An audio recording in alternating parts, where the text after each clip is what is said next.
Good afternoon or good evening, depending on where you might be. My name is Kevin Michael Grace, and this is the KMG show for Monday, December the 13th, 2021. Sorry about the lateness. Every so often, the YouTube studio hangs when I hit go live, and it did so today, but now I have started again. Let's talk about democracy. You all know it. You all love it.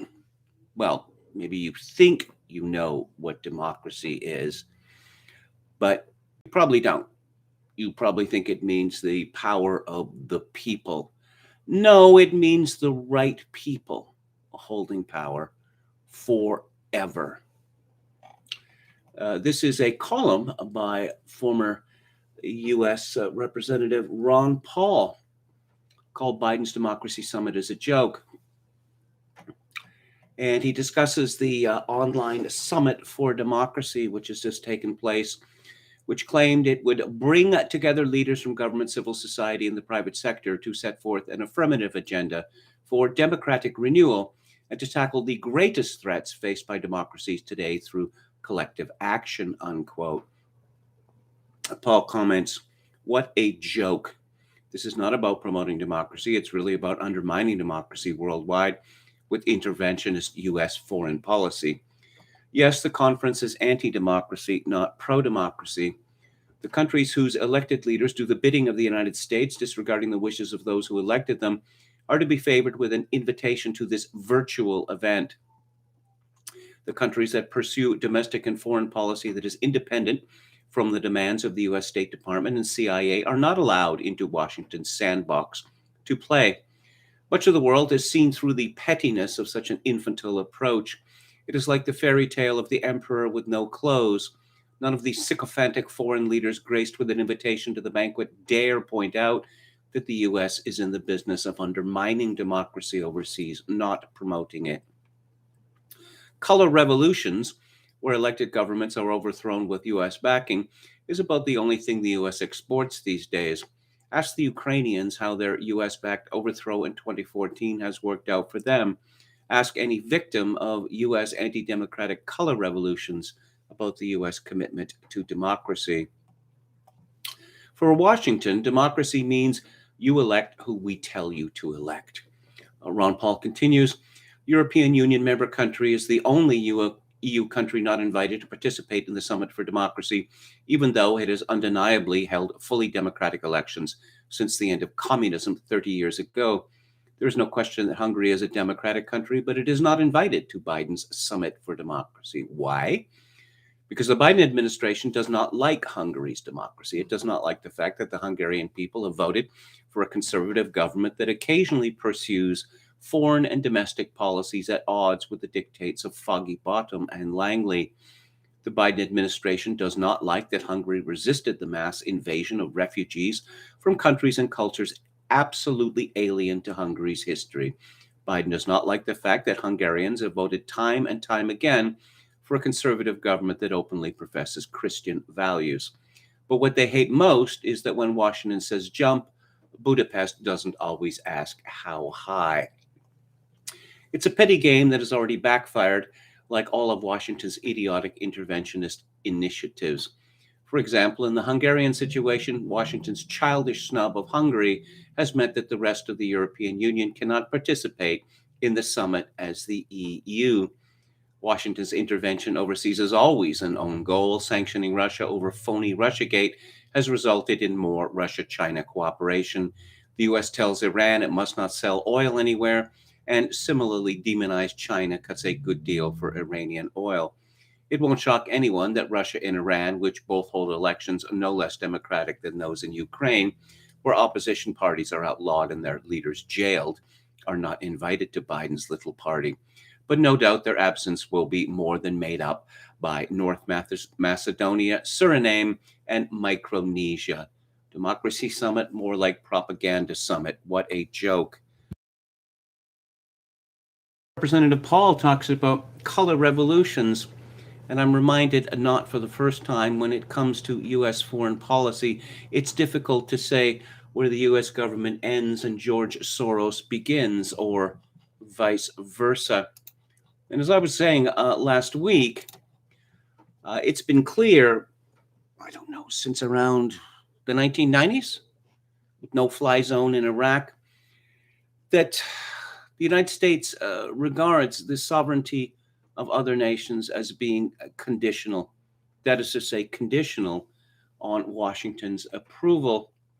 This is a story by Lily Beyer at Politico, and it is about this self-same summit.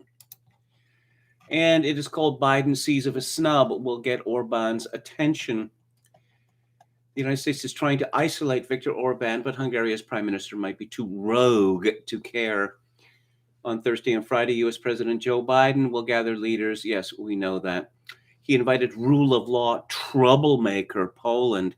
He invited Serbia, despite some questionable democratic credentials. He invited every EU member but one, that was Hungary. The high-profile snub is not necessarily a surprise. Orban has faced years of international reprimands for muzzling the media. Muzzling the media. Someone who writes for Politico is complaining about the media being muzzled, meddling in the judicial branch and eroding alphabet people rights. And that's on top of the warm relationships Orban has developed with Moscow and Beijing, a troubling development for Hungary's NATO allies. But the singularity of Hungary's omission raised eyebrows, fueling speculation about what Washington is hoping to achieve and whether this is the best approach. While the decision shines a spotlight on Hungary's track record, even some of the prime minister's critics wonder if it also feeds Orban's political grievances of unfair treatment. Meanwhile, others question if it even really registers for Orban, given how far he has already drifted from the political mainstream. The ostracization is humiliating but not surprising, says Geza Jarzynski, Hungary's U.S. ambassador from 1998 to 2002 during Orban's first term as prime minister. Nevertheless, he added, the approach makes it easy for the Hungarian government to say, well, this is a double standard. Well, of course it is a double standard. Apparently, Viktor Orban is mean to the alphabet people, which means he can't be a democratic because the alphabet people are the bestest, sweetest people in the world. And we all understand that, right? Here's a piece by Marshall Auerbach in Unheard called The U.S. Must Stay Out of Ukraine. Lord Hastings Lionel Ismay, NATO's first Secretary General, famously said that the organization was created to, quote, keep the Soviet Union out, the Americans in, and the Germans down, unquote. Given the demise of the Soviet Union and the reunification of Germany, NATO has long outlived this raison d'etre. Even committed Atlanticists, such as Senator Richard Lugar, concluded as early as 1993 that NATO must go out of area or out of business. But rather than go out of business, NATO has ramped up its operations. And as a result, what was once a major contributor to global security has increasingly become an instrument of global instability. NATO's mission creep started almost immediately in the aftermath of the collapse of the Soviet Union, with its decision to expand into the newly configured Russian Federation borders in the early 90s. This was followed by repeated bombing campaigns in the former Federation of Yugoslavia, a Russian ally, and the 2011 military intervention in Libya. It is worth noting that with Libya, Putin's stance was not one of unremitting hostility to the West. Russia did not exercise its UN Security Council veto, despite opposing the bombing. Moscow also initially supported the United States war on terror, going as far as providing logistic support for the U.S. forces in Afghanistan. Yet NATO's activities have become increasingly adversarial, Auerbach continues. Largely through Washington's control, NATO has heightened tensions on Russia's doorstep in Ukraine, a slowly percolating war threat that could well lead to destruction of NATO itself in the process. To read Western commentary, one would be led to believe that the root cause of today's current tension in Ukraine comes from Russia's annexation of Crimea. Ominously, there appears to be a mounting bipartisan consensus on Capitol Hill on how we must defend Ukraine, rather than tamping down the inexorable march to war. As one would expect from the New York Times and Washington Post, the prevailing consensus is that only the political, economic, and military strength of the United States can facilitate a diplomatic solution to a crisis engineered by an increasingly corrupt and autocratic Putin regime. But as so typical of most American commentary on Russia, the charges against Moscow lack historic context and continue to mix cause and effect. As the Russian presidential spokesman Dmitry Peskov recently indicated to Russia TV's Channel 1 in advance of last week's video meeting between Presidents Putin and Biden, the Augean stables in our bilateral relations can hardly be cleaned out over several hours of negotiations. The reference to the labors of Hercules should not be dismissed as Moscow's fanciful indulgence in Greek mythology. Rather, it reflects legitimate, long-standing Russian grievances pertaining to NATO's broken promises about not expanding eastwardly. These assertions have been vigorously contested by various American government officials who firmly denied that the topic of extending NATO membership to former Warsaw Pact countries was raised during the negotiations with Moscow on German reunification, much less than the United States made a pledge not to pursue eastward expansion. Declassified US, Soviet, German, British, and French documents from the National Security Archives, however, provide conclusive evidence of breached promises made to President Mikhail Gorbachev by President George H.W. Bush, Prime Minister Margaret Thatcher, President Francois Mitterrand, Chancellor Helmut Kohl, and their foreign ministers in 1990, not to expand NATO eastward and not to extend membership in the NATO alliance to former member states of the Warsaw Pact. As Professor Melvin Goodman, a senior fellow at the Center for International Policy and a professor of government at Johns Hopkins University, recently argued, absent these pledges, the reunification of Germany could well have marked a dangerous new escalation of the Cold War between West and Moscow, rather than bringing about its cessation. The end of the Cold War could well have ushered in a new partnership between Washington, the EU, and Moscow. Instead, the expansion of activities into areas where the West has had no compelling strategic interest has brought forth renewed conflict. Of particular note was the mooted promise to extend NATO membership to Ukraine in 2013, along with the European Union's offer of a formal economic association to then Ukrainian President Viktor Yanukovych. Yanukovych hesitated to sign the deal when he saw that the exorbitant terms resembled less a partnership, more an attempt at economic colonization. In the wake of Yankovich's prevarication, protests, erupted in Kiev, centered on Maidan Square, which in turn led to the overthrow of the Ukraine government. The Ukrainian president was then replaced by a pro-Western coalition government made up of his political opponents. Yes, well, what happened was, he said Putin went to Ukraine and said, I will give you the same deal as the EU, except without the humiliating conditions. And Yankovic said yes, and then the West, led by Victoria Nuland, decided that he must be ousted. So much for a Western commitment to democracy.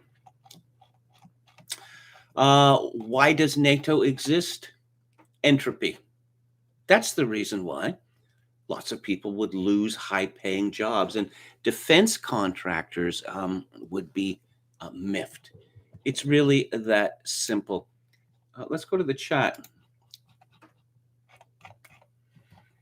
Hello to Palcasso88 and Run Chokokin 666. William Hicks, Dan, David the Gnome, Crazy Frog Football Analysis.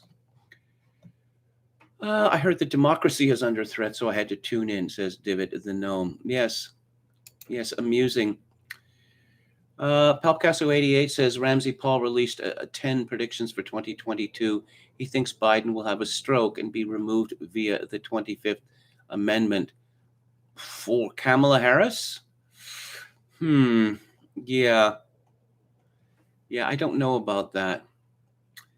I like how Clinton said, our democracy, how cute, says Crazy Frog. Chokin 666 says the most prudent democracy is to ignore U.S. dictates and snicker derisively. Our treaties hold no honor or promises or negated at will. Just snicker and watch the hubris. Anwar says that won't happen until Camel Toe is replaced as a Veep by the Hill Dog. Hillary Clinton does seem as if she is very interested in getting back into politics again. Does she not? Giving the speech, her victory speech from 2016, which she couldn't deliver because, she wasn't the victor. And then Hillary supporters saying, "Why are you mocking this woman for giving a speech?" It was a victory speech, and she didn't win. That's why we are all mocking her. Of course, vis-a-vis democracy, Hillary has been saying that if Trump wins in 2024, that will be the end of democracy. Because, that would be twice now the anointed have lost an election. David Wright says, Ramsey is envious of Scott Adams now. He emulates him. Pal Picasso 88 says, press 1 if you think Russia will invade Ukraine. Jokin 666 says, thank you, NATO, for your wonderful watch straps. David Wright says, press 2 if you care if Russia invades. Hello to Jim Smith and Jim Bowden. Dr. Dead Name. If Europe is so worried about Russia, let them send their military to Ukraine. I've been hearing strange things about the German military, that they don't have enough rifles for their soldiers. They can hardly get any warplanes up in the air. And maybe Pete Rose can give Major League Baseball Hall of Fame induction speech, says David Wright. Yo Mama says Eisenhower warned us. Indeed he did, and he worried. He also warned Americans about a over-veneration of science. Very prescient of him. And in the humor column, this is from Jessica Chasmar at Fox News, Buttigieg's husband mocks Biden admin restarting student loan payments next month. Oh, okay. The husband of U.S. Transportation Secretary Pete Buttigieg appears less than enthusiastic about having to repay his student loans. Chasten Buttigieg, yes, he changed his surname, who recently became a father, no he didn't, to newborn twins. He procured 2 children from some source. With the Transportation Secretary posted a screenshot on Instagram Saturday of a notification that his student loan relief from the COVID-19 pandemic will expire January 31st, 2022. Chasten, your student loan payments restart after January 31st, 2022. The notice read, you'll soon receive a bill from your student loan servicer. Chasten captioned the post, LOL, no thank you, Merry Christmas, next. Let's see, Stratford, who is Stratford? Oh, from Politico, Michael Stratford, surmised that Chasten doesn't appear to be a fan of the Biden admin's plan to restart student loan payments next month. These are the guys who complained that they couldn't afford rent in D.C. on Pete's $220K salary and all their money from writing books. Republican strategist Matt Whitlock commented, a good reminder that the left's cancel student loan debt goal would overwhelmingly help financially comfortable people. Chasten faced ridicule in July after he complained about rent prices in Washington, D.C., claiming that he and his husband couldn't afford anything bigger than a 1-bedroom apartment. The Transportation Secretary's salary is $221,400 a year, and Chasten is a part-time drama school teacher. In addition to their D.C. apartment, the couple owns a home on Lake Michigan in Traverse City, which they purchased this year after selling their home in South Bend. Commenters on both sides of the political aisle mocked the Buttigiegs at the time, adding that most Americans don't have the luxury of having 2 residences. Imagine being so far removed from the real world that you complain about your $4,500 a month apartment for not having a den, said Senator Josh Hawley's press secretary Abigail Marone. Americans are struggling to afford basic necessities thanks to Bidenflation, but poor Pete and Chasten don't get a den in their high-end building. Boo-hoo. Excuse me, I was just about to sneeze there. Chasten is one of those fellows who seems to be addicted to getting degrees of dubious utility. Let's have a look. Let's look at his wiki entry and find out about his education. Okay. He graduated high school, spending his senior year as an exchange student in Germany. He took classes at Northwestern Michigan College before attending the University of Wisconsin, Eau Claire. He graduated in 2014 with a bachelor's degree in theater and global studies. Later, Buttigieg attended DePaul University in Chicago, where he received a Master of Education degree. That summer, Buttigieg began an AMS MACTE certificate from Xavier University. Okay, what is that? Oh, American Montessori Society. And the second part is what?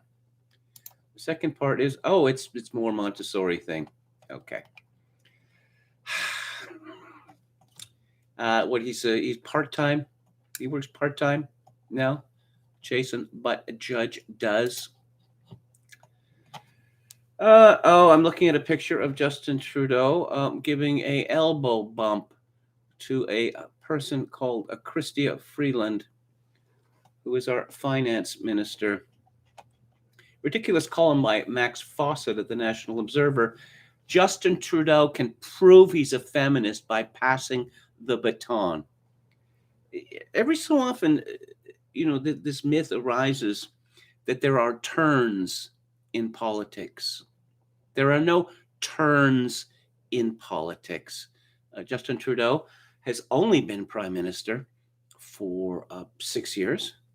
He's won 3 elections, 2 of them, the last 2 minority governments. But given the strange political situation in Canada, he is a dictator. He's a virtual dictator. He has far more powers than the president of the United States.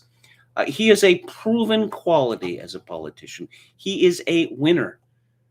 Chrystia Freeland is not a proven quality, not at the national level. But let's get instruction from Max Fawcett.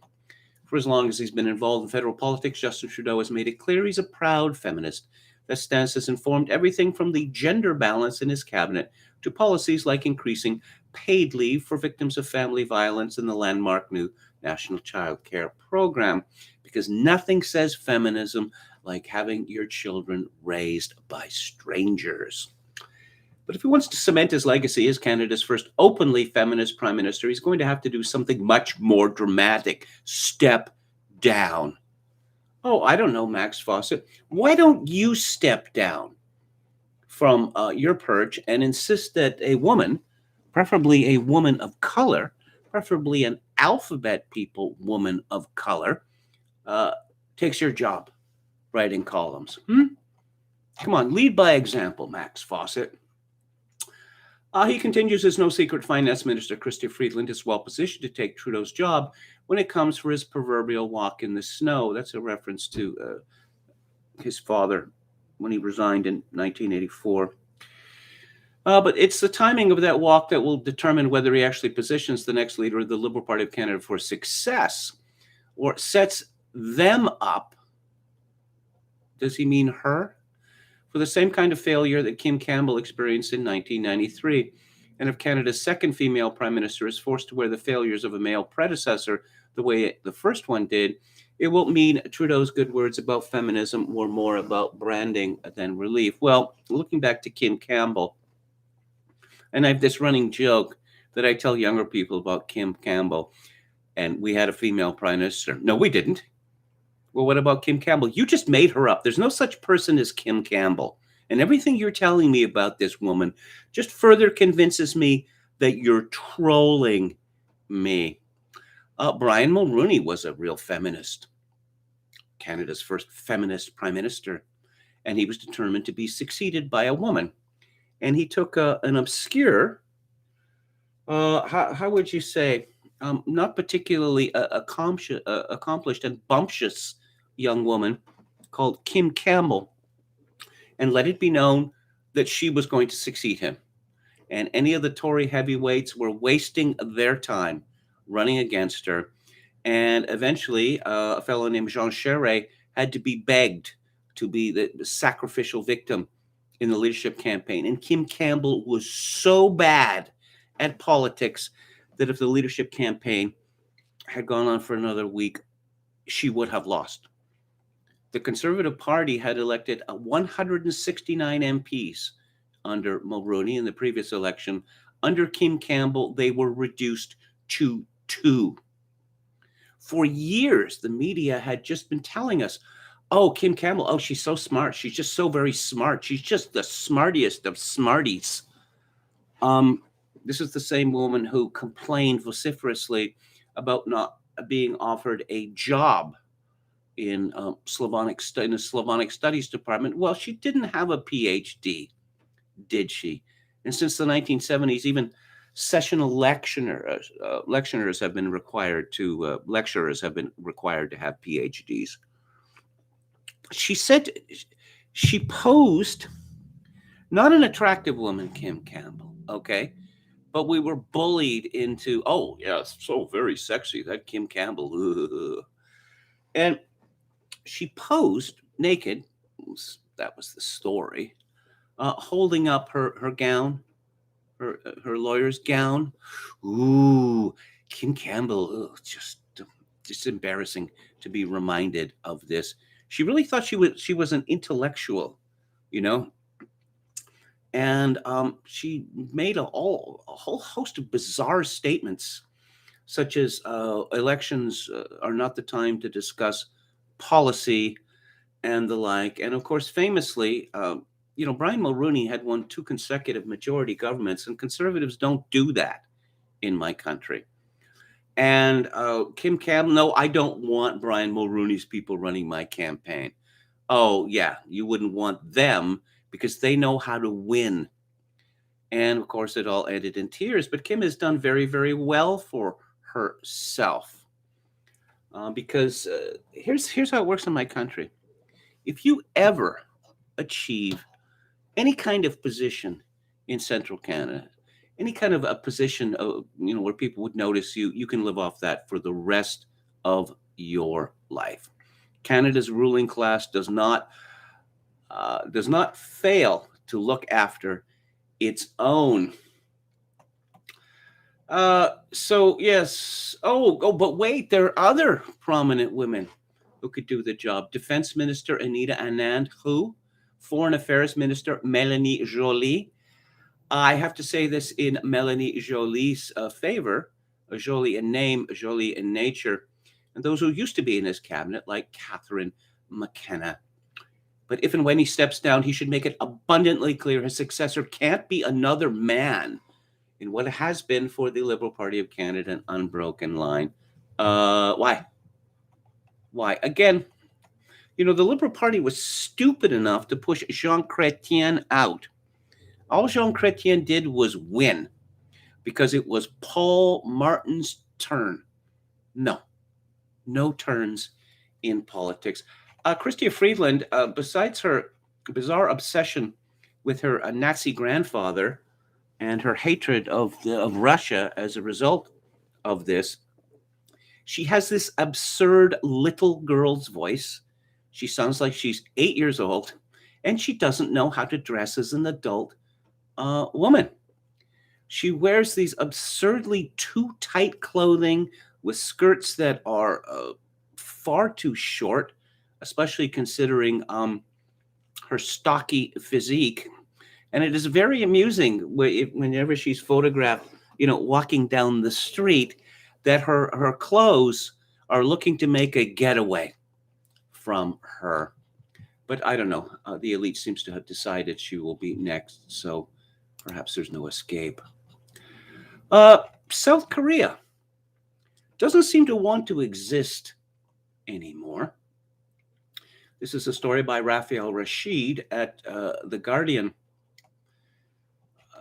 South Korea cuts human interaction in push to build untact society. The government invests heavily to remove human contact from many aspects of life, but fears of harmful social consequences persist. Yes, I can imagine. Of course, we want to eliminate all forms of human contact from life. What could possibly go wrong? For Seoul-based graduate Lee Subin, the transition to a new lifestyle during the pandemic was no big deal. At the university library, I would reserve my books online, which would then be sanitized in a book sterilizer before being delivered to a locker for pickup, the 25-year-old says. Untact has made many aspects of life so convenient.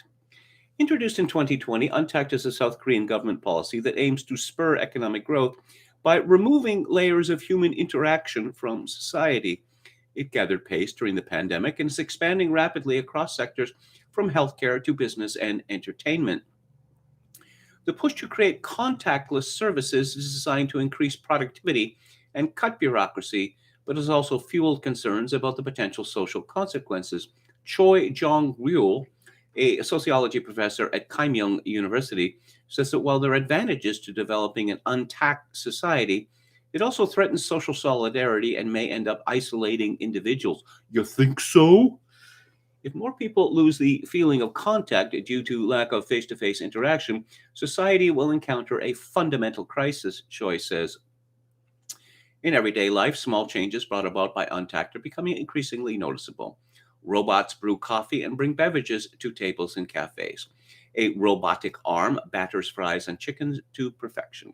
At Yongin Severance Hospital, Kimi, a 5G-powered disinfection robot, sprays hand sanitizer, checks body temperature, polices social distancing, and even tells people off for not wearing masks. Gee, it's like a Tex Avery cartoon come to life. Unmanned or hybrid shops are flourishing. Mobile carrier LG U Plus recently opened several untacked phone shops where customers can compare models, sign contracts, and receive the latest smartphones without ever having to deal with a real person. Real people, don't you just hate them? Civil services, too, are getting untacked facelifts. Seoul City plans to build a metaverse, a virtual space where users can interact with digital representations of people and objects, and avatars of public officials will resolve complaints. Several local governments have launched AI call bots to monitor the health of those self-isolating. For COVID-19 patients receiving home treatment, a government app also monitors health and gives video access to a doctor. The world of K-pop has also stepped into the metaverse. Fans create avatars where they can meet their favorites like Blackpink in a virtual space and receive virtual autographs. Untact in South Korea is more than a buzzword. It represents a potential economic engine for the country. Untact companies have shown greater growth effects than face-to-face companies in attracting investment and creating jobs, South Korea's Small Business and Startups Minister Kwon Chil-sung told The Guardian, noting that 12 out of 15 Korean unicorn companies, private firms valued at US $1 billion or more, use non-face-to-face methods in their primary business. South Korea has a very strong communications infrastructure in the country and many industries based on that infrastructure, he says, adding that untact is part of a growing global trend that has accelerated in light of the pandemic. Many have welcomed the shift. The Seoul Institute found that 80% of residents of the capital who had engaged in some non-face-to-face activities said they would continue doing so after the pandemic subsided. Sociologist Choi Jong-ryul says untact provided some advantages, including allowing anonymity through electronic devices, freeing people from the pressures of formality, oh dear, and reducing emotional labor associated with the service industry.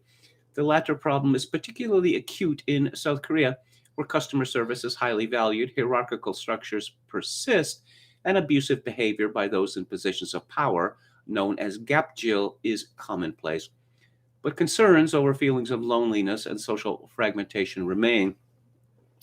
The country recently announced plans to invest almost $25 million to research a digital treatment platform for depression, a project kickstarted as a result of not having human contact due to the pandemic. Loneliness among elderly people, an existing problem in South Korea only exacerbated by the pandemic, is also receiving the untact treatment. SK Telecom's AI care service is among several being deployed across the country that allows seniors living alone to interact with an AI speaker by asking it to play music, have a simple conversation, perform quizzes, or even call for help in an emergency. You mean it's like Siri? The system has reportedly reduced loneliness among users and has even been credited with saving lives by the country's president. Okay. The replacement rate, the birth replacement rate in South Korea is now under 1. That is to say, if present trends continue, South Korea will no longer exist in 3 or 4 generations. So now the benighted people of this country have decided that, yeah, let's just get it over with as quickly as possible. Yeah, I mean, we're going to have to wait 3 or 4 generations for there to be no more South Koreans, but we can get the ball rolling by never having anything to do with any other living people, which will, certainly speed up the demographic suicide. Let's look at the chat. Thomas White says, it's been a minute since listening to this show. Forgot how awesome it is. Why? I thank you. Crazy Frog says the Koreans are like Betamax videos, busily engaged in inventing VHS videos. Hello to Red Sulfur. Hello to Oscar Toe. It's like your mom putting on her old cheerleader outfit from high school, says Dr. Dead Name. I don't know what that is a reference to. Education, the fakest of fake majors, says Dr. Dead Name. Chasen, yes. Chasen changed his name because he's the catamite, says Yo Mama. Bundeswehr also has nice watch straps, says Chogokin 666. Yes, I'll get to the German police in just a minute here. Dr. Deadname says the Ohio National Guard has more combat power than the German army, and I'm not exaggerating. I don't doubt you. North Koreans and South are the same people, says 6 Gorillion Sea Monkeys. Yeah, okay. I don't know what to make of that. Oh, here's some good news about mankind's eternal enemy, carbon. This is from the website What's Up With That. That's WATTS. This is from Kenneth Richard. Global human CO2 emissions have been on a slightly declining trend since 2011. Until recently, human carbon dioxide emissions were responsible for approximately 10% of the variance in year-to-year CO2 growth rate. But a new analysis says human CO2 emissions have been slightly declining for the last decade. So 0% responsible, apparently. How about that? Jones and Clark have pointed out that the changes associated with annual fossil fuel emissions are unlikely to explain CO2 growth rate anomalies. It is unlikely that these anomalies can be explained by an abrupt increase in anthropogenic emissions, as the anomalies are much larger than annual increases in fossil fuel emissions. Dr. Yari Albeck also concluded that the correlation between fossil fuel emissions and the increase in CO2 growth rates is clearly statistically insignificant. He therefore excluded this factor from consideration in his analysis of the mechanisms of CO2 variability. And here's another story from that same site. And this is, this is from their site. I don't see an author credited. Facebook has admitted in a court of law that fact checks are not factual at all, but merely opinions. As we have previously reported, journalist John Stossel is suing Facebook after Facebook's fact checkers labeled climate change information that Stossel posted as false and misleading. In the middle of all this is the nefarious website Climate Feedback, which is a bunch of climate zealots that write up what they claim are fact checks for articles, videos, and news stories they disagree with. Facebook just blew the fact check claim right out of the water in court. In response to Stossel's defamation claim, Facebook responds on page 2, line 8 in the court document that Facebook cannot be sued for defamation, which is making a false and harmful assertion, because its fact checks are mere statements of opinion rather than factual assertions. Opinions are not subject to defamation claims, while false assertions of fact can be subject to defamations. I don't really know what to make of this story because, on the one hand, I suspect that it's true, On the other hand, I spend a lot of time on Twitter, where the most obnoxious and the busiest of all destructive activists, the loudest and the worst, always claim to be absolutely exhausted. Oh, so tired. So very tired. This is by Chris Malore at studyfinds.org. 3 in 5 Americans feel more tired now than they've ever been in their lives. In a study of 2,000 respondents, 59% say that spending so much time at home since early 2020 has permanently sapped them of their energy. 58% confess to feeling disjointed and unfocused, and catching a few moments of sleep doesn't appear to be a viable solution. Over half, 55%, think no amount of rest can help them feel focused during the day. The survey, conducted by OnePoll on behalf of Monster Energy, found the most common energy depleting activity to be poor sleep scheduling, according to 56%. 1 in 2 people also blamed long work hours or staying inside too much during lockdowns. 46% add their exhaustion is due to too much screen time, while 41% blame their routine in their lives during the worst of the pandemic. I don't know. I've probably mentioned this before, but I'm continually put out. Is that the word? Irked, surprised, mystified that I see people on the street and they're staring down at their phones. Well, you've left the house, so you're in a different environment than your house. If you are staring down at your phone, you're essentially back in your house.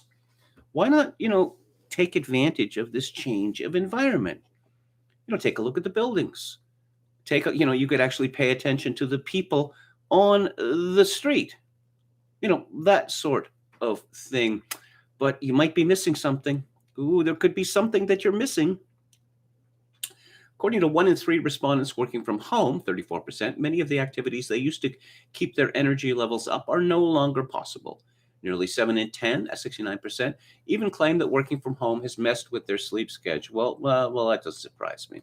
There's a big problem with working from home, which is that you're working from home and you have all of the things your home has. Plus the the privacy there. And so your work day is 8 to 4. Well, you find out that your work day goes from 8 to 4 to 6 to 7 to 8 because you're goofing around during the day.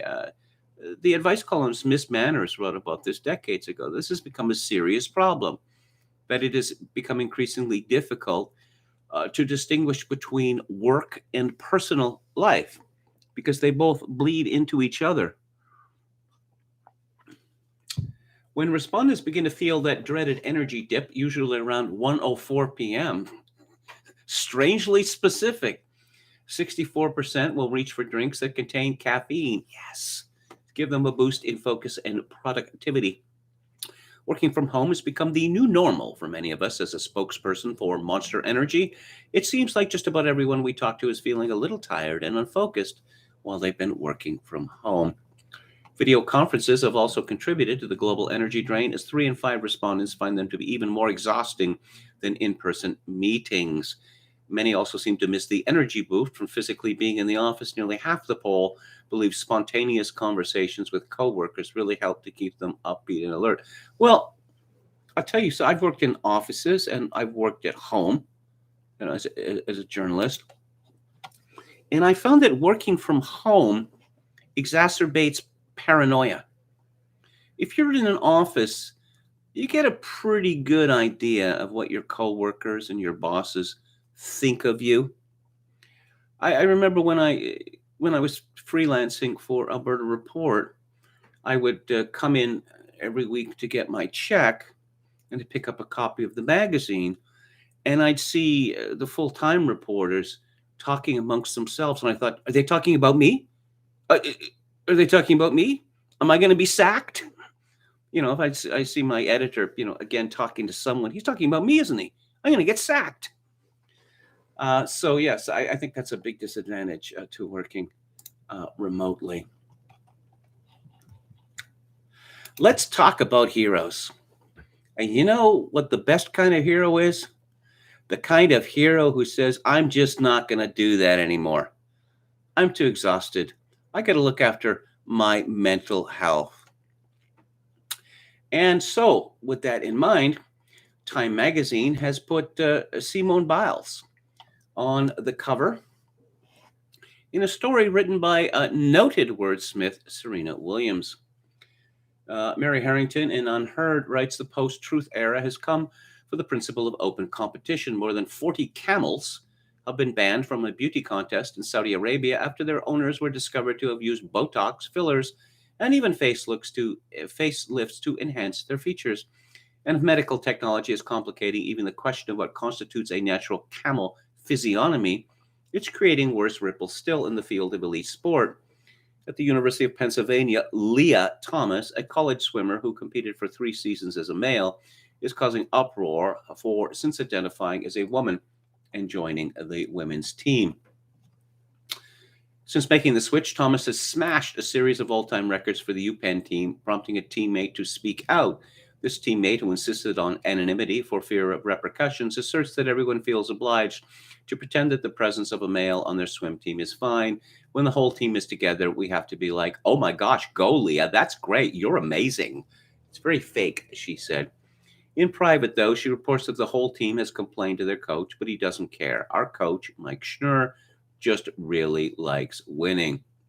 Winning, then, has induced a college swim coach to disregard the many decades of research that shows males perform on average 8.9% better across all swim styles, a gap that hasn't narrowed since 1993. And he's been able to do so because Leah Thomas's inner sense of femaleness is deemed to take precedence over all the physiological advantages conferred by having undergone male puberty. But it's not just in college sport that measurable competitive standards have now been deemed secondary to more subjective considerations. Yesterday, Simone Biles was revealed as Time magazine's Athlete of the Year. An exceptional gymnast, Biles withdrew from her last 4 performances at the Tokyo Olympics, citing mental health issues despite being the favorite to win multiple gold medals. And it's for this act, not of sporting achievement, but sporting non-achievement, that she's now lionized on the cover of Time magazine. Harrington confesses, I make no judgment on Biles's decision. Withdrawing may well have been wise. But it's been 5 years since Time reported post-truth to be the Oxford English Dictionary's word of the year. And it's startling to see the same progressives that lament the overtaking of objective fact by emotive narratives simultaneously celebrate in Biles the primacy of emotive narrative over objective fact. Biles, at times reports breathlessly, made clear the importance of prioritizing oneself and refusing to succumb to external expectations. Who knows how the camels feel, but I dare say adherents of Q, as well as those males who assert their right to compete against females because of how they feel on the inside, would agree wholeheartedly that we should all prioritize our inner lives over external expectations. A consensus is now evident across both sides of the aisle that reality is less important than how we feel on the inside. We're mainly fighting over what constitutes the right way to feel. Never mind establishment murmurs about disinformation, fact-checking. No one cares about facts anymore. Expect things to get much, much weirder. Oh, yeah, so let's talk about intersectionality. The war of all against all. Police Scotland, why this use of French forms? I thought only the Canadians did that. What were they called before they were called Police Scotland? There's some Rory Tingle for the Daily Mail. Police Scotland has been criticized for saying it will record rapes by offenders with a penis as being committed by a woman if the attacker identifies as a female. When I heard the first term, the phrase, the female penis, that would have been, I think, 10 years ago, maybe 8 years ago. And I thought, okay, this is it. This cannot catch on. This is so damnably crazy that people are going to see this and they're going to gasp and say, we have to go back. We can't continue on this road. But no, that's not what happened. The absurd proposal will warp rape statistics and threaten women's safety by understanding the threat of male violence, feminists warn. Harry Potter author J.K. Rowling was among those mocking the force, tweeting, "War is peace, freedom is slavery, ignorance is strength. The penis individual who raped you is a woman." The policy emerged after former Scottish National Party Justice Secretary Kenny MacAskill, who has since defected from the party, wrote to Police Scotland asking how it would deal with rapes under the SNP's new Gender Recognition Act, which will make it easier for people to self-identify as whichever sex they want. Assistant Chief Constable Gary Ritchie said there were a number of scenarios where a rapist could be recorded as a woman.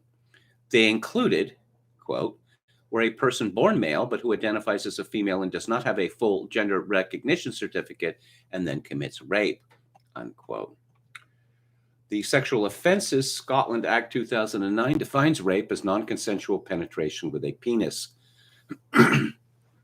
MacAskill, a former Holyrood Justice Secretary, called the move absurd. He told the Scottish Sun on Sunday, as a lawyer for 20 years and Justice Secretary for almost 8, "I've seen some legal absurdities, but this tops it all and is dangerous. It is physically impossible, and it's about dogma overriding common sense." But guess who's in trouble over this? Why, that would be J.K. Rowling, who is rapidly becoming the most hated woman in the world for the crime of not being deranged. Someone called Git, or Git, I don't know, GYT Kaliba, tweeted, "As a former fan of yours, someone who has been long inspired to pursue writing as a result of your work, I cannot put into words how disappointing it is that you've chosen to make hatred your main goal in life now. Congrats, Ms. Rowling. You've become umbrage." Whatever that means. Rowling's comments sparked a huge reaction on social media, with many people agreeing with the outspoken author, while others accused her of transphobia. Among those backing her were feminist authors Julie Bindel and Millie Hill and former SNP MP Tasmina Ahmed Sheikh, which is a real name, apparently.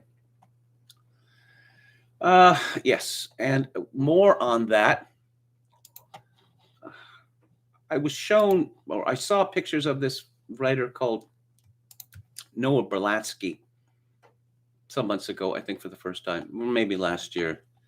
If anyone tells you that physiognomy isn't real, well, it is. This man looks straight up evil. But he writes for The Independent of London. J.K. Rowling keeps tweeting, and we keep wondering why. Harry Potter author J.K. Rowling responded in strong terms today to comments by Police Scotland about their approach to gender identity. Yes. Rowling has an established history of tweeting gender-critical views, which many view as transphobic. What do you mean, many view? Why the weasel words, Berlatsky? In particular, she has embraced long-standing stereotypes which frame trans women as perpetrators of violence, and especially of sexual violence. Her latest novel features a serial killer who dresses in women's clothing, continuing the transphobic tradition of such films as Psycho, Dressed to Kill, and Silence of the Lambs. She's also argued that trans women should not be allowed in women's bathrooms because they are not really men or are therefore a danger to cis women. There are no recorded cases of trans women actually assaulting anyone in bathrooms in the U.S. Untrue. I guess he doesn't follow the news from Virginia. Other claims about supposedly large number of trans women predators are similarly flimsy. I don't see any evidence here. How about all the women that are being sexually assaulted in prisons now by men who identify as women? However, there is solid evidence that trans women are disproportionately victims of sexual violence. 2015 survey of trans respondents found that 47% reported they had been sexually assaulted. Yes, and one can believe these people because their sanity is beyond doubt. And queer youth, including trans youth, are more than twice as likely to experience homelessness as their cisgender heterosexual peers. Why might that be? As far as the experience of violence goes, since a great number of male to female transsexuals neglect to tell would-be sexual partners, even after the business has begun, that who they really are, I'm not really surprised. This leads to violence. I'm not surprised. at all. Rowling, through her tweets, her advocacy, and her fiction, seems to imagine a world in which trans women are privileged predators working with a compliant police force to assault innocent cis women. Where's the lie, Berlatsky? In fact, trans women are a small, marginalized, vulnerable minority who face terrifying rates of sexual violence from, among others, the police who are supposed to help them. Oh, really? Now, okay. All right. It's my belief that if Rowling really wanted to advocate for victims of violence, she would advocate for trans women who are disproportionately victims. Yes, okay. Please stop causing pain, one Twitter user begged her after a tweet today. But it seems clear at this point that is not her main priority. These trans people constantly make the claim that they are being erased, that people like Rowling want to erase them. What's ironic and sinister about this is that it is women, biological women, or cis women, as they are mocked. They are the ones being erased. And what else do we know about this Noah Berlatsky fellow? Alan Walker, who bills himself as a queer criminologist, is the author of The Long Dark Shadow, Minor Attracted People in the Pursuit of Dignity. He was a nobody until he surfaced on Twitter last week in an interview with NBC and Atlantic contributor Noah Berlatsky, communications director for a pro-pedophile outfit called Prostasia. He too is quite exercised that pedophiles are stigmatized. So this is the type of person that Noah Berlatsky is. And I don't know. Seems that all of the people with paraphilias stick together. Yeah, I'm looking at a picture of Noah Berlatsky here, and I don't want to. I don't want to look at this. This is a story from the New American. Walker's a fellow pedophile backer Berlatsky, as the Post-Millennial reported in August, agrees that pedophiles are a put-upon group. He also thinks that parents are tyrants, most likely because they don't want guys such as Berlatsky and Walker around their kids. Berlatsky had tweeted a year ago, "Parents are tyrants. Parent is an oppressive class like rich people or white people." And yeah, okay. This is from Lauren Overholtz at Fox News. James Bond could be non-binary in the future, a producer has revealed. Barbara Broccoli confirmed the next 007 won't be a woman, but the character could identify as non-binary. During Friday's episode of the Girls on Film podcast, non-binary is defined as someone who doesn't identify as being male or female, usually choosing to go by they or them pronouns. I do, because I don't think that we should be making films where women are playing men, Broccoli replied. I think we should be making more films about women, she further explained. I think Bond will be a man. Non-binary, perhaps? Maybe one day? Host Anna Smith asked. Who knows, Broccoli replied. I mean, I think it's open. We just have to find the right actor. I don't think this is going to happen. I mean, okay, spoiler alert. If you don't want to, know what happened in the latest James Bond movie, then just stop listening for 30 seconds. They killed off James Bond. Yeah, they killed off James Bond. Why they would do that? Boredom, peak. But yeah. And I came across this. This is from David Pinson's Twitter feed, and it's about a hero, a heroic woman, a heroic Black woman. Yo, sometimes I sit back and think, damn, I really am a Black woman who owns a software company. That's lit. This is from Christina Ashley Williams, and someone named Tana Obeys responded, you're breaking the walls open for all the little Black girls who will come after you. Thanks for doing the real work. Okay, so this company is called Unpacking. Gamified diversity training for the future of work, backed by tech stars, the NAACP, and Beyonce. Unpacking us. We're the software. 'Tis lit indeed. Um, and then there's a portrait of this woman who, of course, has a ring through her septum like a beast of burden. David Pinson's response was, congrats. Oh, a woman who runs a software company. Oh, a black woman who runs a software company. It's not a software company. It's another diversity scam. But I'm sure she's getting paid. Let's see what Jim Kunstler has to say today. And his column, come on, hurry up. It's called Flood Tide of Darkness. The frenzy around the Christmas holiday conceals deeper currents running through advanced techno-industrial societies like froth on the surface of a raging river that surges with dangerous hidden flotsam. We're informed that the next James Bond might be a transsexual, but you see, it's not just that Hollywood is running out of gimmicks for its floundering franchises, but rather that there has been no place for men these days in the struggle to prevent civilization from drowning. The lifeguards are canceled. All that's left in the commotion of the flood is the shrieking of women. Thus, the hysteria over Trumpism. America actually needed a rescue operation, and defective as he was personality-wise, Trump rose above the surge and called for exactly that and was pulled under for the effrontery of saying so. It was a bad time to be a man standing out among men. The torrent is in charge now, not the people bobbing and flailing in it. Ride it out if you can.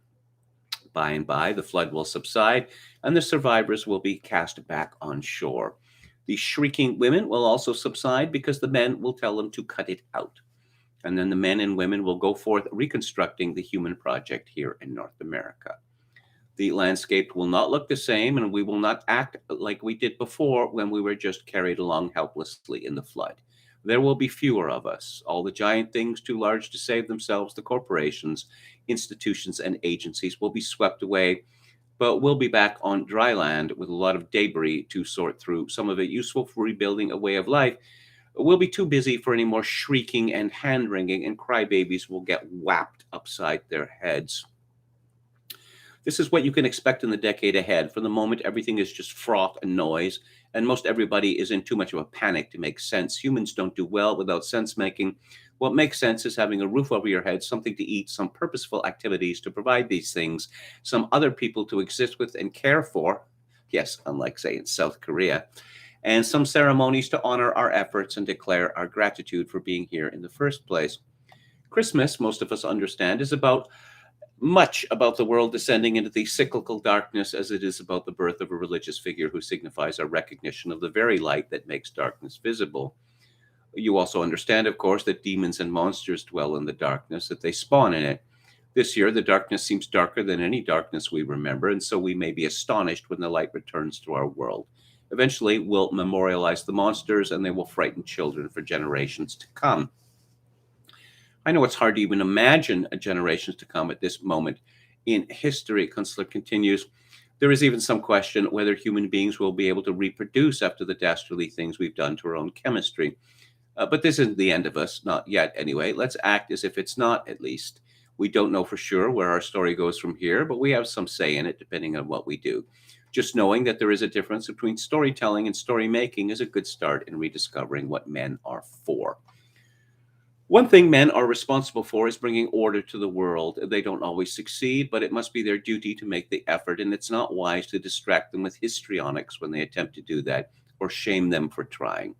You are not excused from your duty in any case, American men. It's not okay to pretend to be women to escape your duty. The women must not allow the men to hide among them and pretend to be them. They must insist that you be men.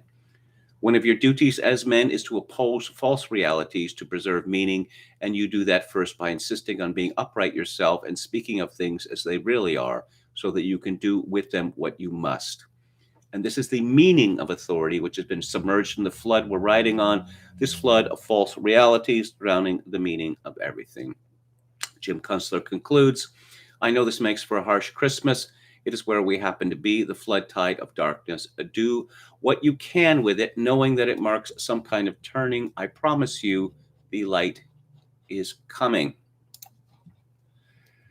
There is a piece in Unheard by Ayan Hirsi Ali called "Will California Ever Be Safe? The Affluent Look Away While Their Cities Burn." In my home state of California, smash and grab is fast becoming a way of life. Crime is a rampant daily occurrence.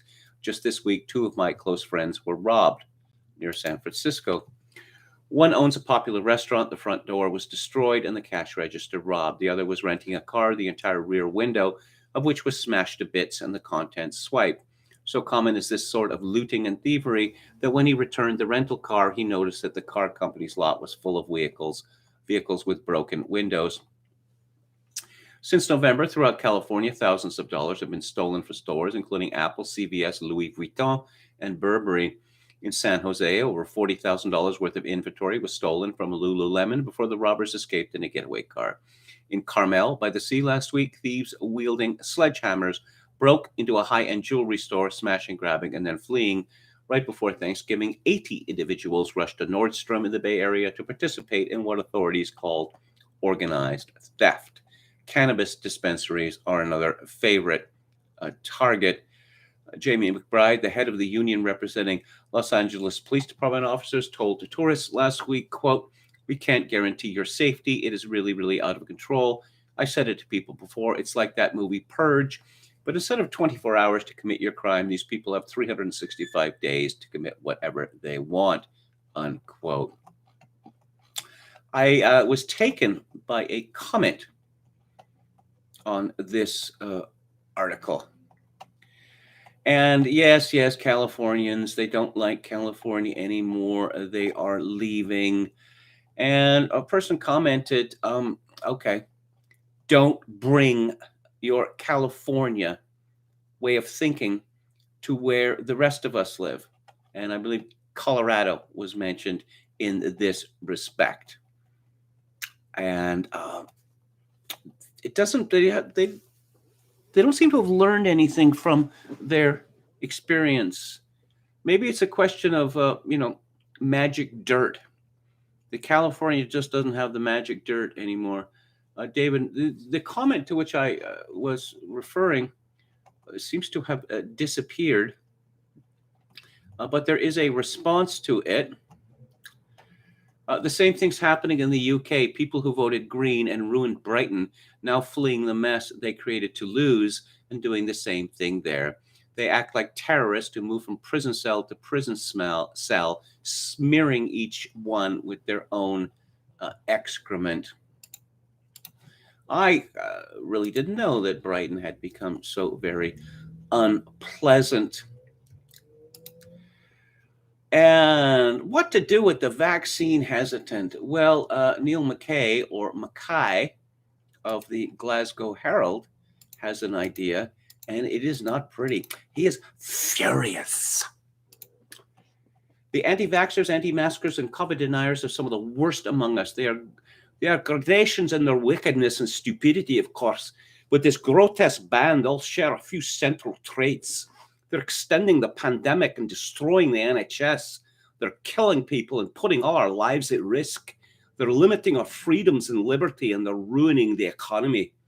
There's a difference clearly between the sad, dull conspiracist who simply shatters their families' lives with elaborate delusions and those who are dangerous or profoundly mentally ill, threatening teachers for asking people to wear masks or ranting about hanging nurses and doctors. But each and every one of this tribe, whether actively or passively, is making the lives of all of the rest of us, the vast majority of society, a permanent bloody nightmare. It's time to make their lives a bloody nightmare in return. Yes, a view from Scotland. Oh, and Jennifer Aniston is, she's also peeved. This is from Heidi Parker and Brian Marks at the Daily Mail. Jennifer Aniston shared earlier this year that she had cut friends out of her life who opted not to get vaccinated against COVID-19. And on Wednesday, the siren, 52, told The Hollywood Reporter that she faced backlash over her comments. You know, someone literally called me a liberal vaxhole the other day. I don't understand the disconnect right now, being bullied for wanting people not to be sick. I mean, that's what we're talking about. And this Daily Mail story continues to play along with the illusion that this woman, Jennifer Aniston, has ever wanted to reproduce. She's 52 years old. So she's had, a good like 35 years or so to get around to it if she really wanted it. The actress described how she would take the constant questions of speculation she was going to have children personally, hitting back, "You have no clue what's going on with me medically." Jennifer had previously told Vanity Fair in 2016, after a split from Brad Pitt, she always wanted to have children, saying at the time, "I did, and I do, and I will." Well, she was 47 at that time, and that horse has left the stable. And, okay, how many boosters is enough? How many? Well, what does Dr. Fauci have to say? Dr. Fauci has to say that we're going to have to consider yearly boosters now. Yes, he told George Stephanopoulos on This Week that it's tough to tell now whether yearly boosters will be expected. If it becomes necessary to get yet another boost, then we'll just have to deal with that when it comes. Yeah, but what about the things you've said about the efficacy of the virus in the past, Dr. Fauci? It's almost as if people shouldn't trust you. I know that sounds shocking, but there we have it. There's a story from the New York Post, Jackie Sallow. Pfizer AstraZeneca COVID vaccines less effective at fighting Omicron, according to a study. Researchers from the University of Oxford said in a preprint paper that they discovered a substantial fall in neutralizing antibodies when the Omicron variant was introduced to blood samples 28 days after participants received their second dose of either Pfizer or AstraZeneca's vaccine. And, oh yes, we all hate litter bugs, right? Right? This is from Summit News, Steve Watson. A study out of the University of Portsmouth has found that instances of littering with face masks and other PPE surged by 9,000% during the first 7 months of the coronavirus pandemic, and may have even helped the virus to spread more rapidly. BBC News reports that the study, published in the journal Nature Sustainability, concluded around 2 million masks were collected as litter from 11 countries. This was just a snapshot of the situation in the wider world. I've been joking for some months now that the zero COVID crowd is not going to be content until babies are given the jab in utero. Well, Rand Paul is not completely on board with me, but according to Steve Watson at Summit News, appearing on Hannity Friday night, Senator Rand Paul noted that COVID vaccine pushers are becoming more militant in their demands and efforts to force as many people as possible to take jabs. You know, these people won't be happy until they get your newborn, Paul said. I mean, they really want to get your newborn inoculated before they leave the hospital. They're going to restrict certain things. You know, they're not going to dispense schooling, but they're also going to try to get them before they leave the hospital. I think it's outrageous and ignores the science. The truth from the CDC is quite the opposite. Over age 75, 97% of people have voluntarily chosen to be vaccinated. Between 64 and 75, 99% of people have been vaccinated. So we are voluntarily accepting this, Paul continued. Most people at high risk have been vaccinated. This is a disease of the elderly, not of children. And, one final story from Summit News. And I don't know. Is there any group of people that could top South Koreans in the autism stakes? Well, this is from Paul Joseph Watson. A video out of Germany shows police using a measuring stick to ensure people are physically separated at a protest at Hamburg. Yes, really. The clip shows officers walking in between demonstrators using a long ruler to keep them properly socially distanced at 6 feet. The crowd reacts with derisory comments and jeering. Pro-COVID mandate shills are an utter joke. None believes your lies anymore, commented Majid Nawaz. About 8,000 people gathered in downtown Hamburg on Saturday to protest against vaccine mandates for children. The city has seen multiple demonstrators against COVID-19 rules. Paranoid private citizens were also seen using sticks and measuring tape to ensure social distancing during the early months of the pandemic. And, what are the numbers from Ontario, which of course is Canada's most populous province? Ontario is reporting 1,536 new infections today, up from 1,476 on Sunday and 887 last Monday. So the more people are vaccinated and the more vaccinations people get, the more cases we get. How could this be happening? And that's the question we should be asking. Of the new cases confirmed today, 93 involve people with an unknown vaccination status. 33 involve people who are partially immunized. 601 are in those who are unvaccinated, and 809 are in those with at least 2 doses. And as I keep predicting, I don't think we're going to have to wait long. Soon enough, we're going to be told, oh, no, you're not vaccinated, but I've got 2 shots. The first one and then a booster. Not enough. You're going to have to get 3. So it turns out that all the new cases now are unvaccinated people, well, except for a handful. That's what's coming. But Ontario reported only 1 new virus-related death today, bringing the province's COVID-19 death toll to 10,079. About 20% of all new cases Monday were Omicron. And apparently there's talk of more lockdowns in Ontario. Because, when it's cold and rainy and snowy, you definitely don't want people to go outdoors. You want to keep everyone indoors so they can, share all that respirated air.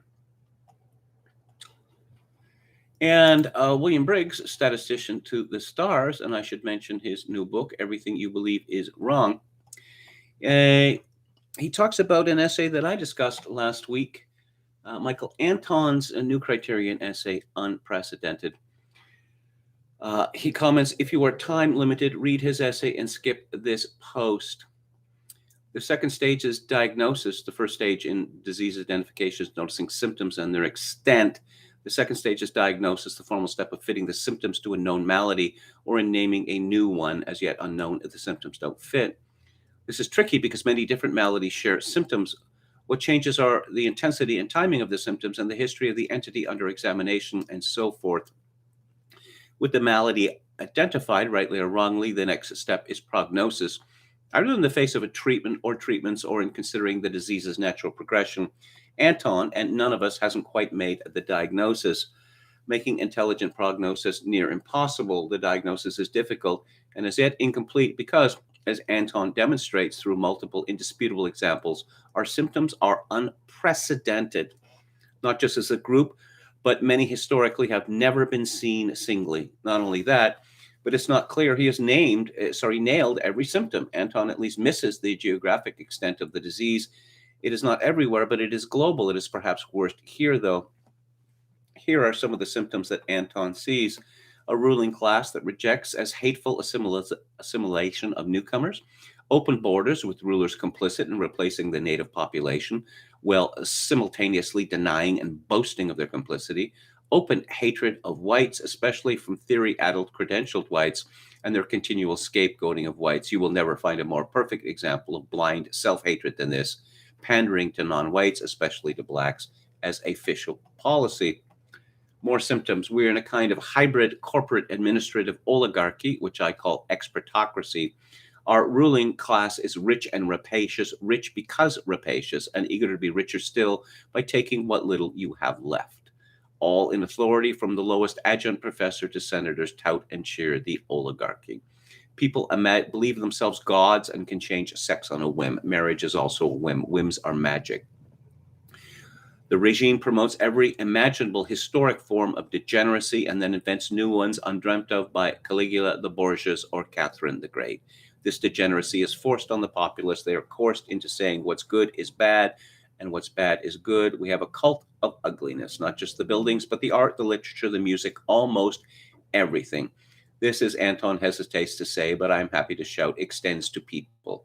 The fat and hideous are called healthy and beautiful, and you must agree. The one symptom Anton did not speak of is godlessness. The cult of man is the sole form of worship for most. I don't mean atheism, which is always minor in influence. The cult of man insists both that life has no meaning and also quite inconsistently that man's will alone provides all meaning. Only a god can create something from nothing. Only a god can create a gender with his word alone. Assuming our diagnosis is correct, Briggs concludes, we can venture a prognosis.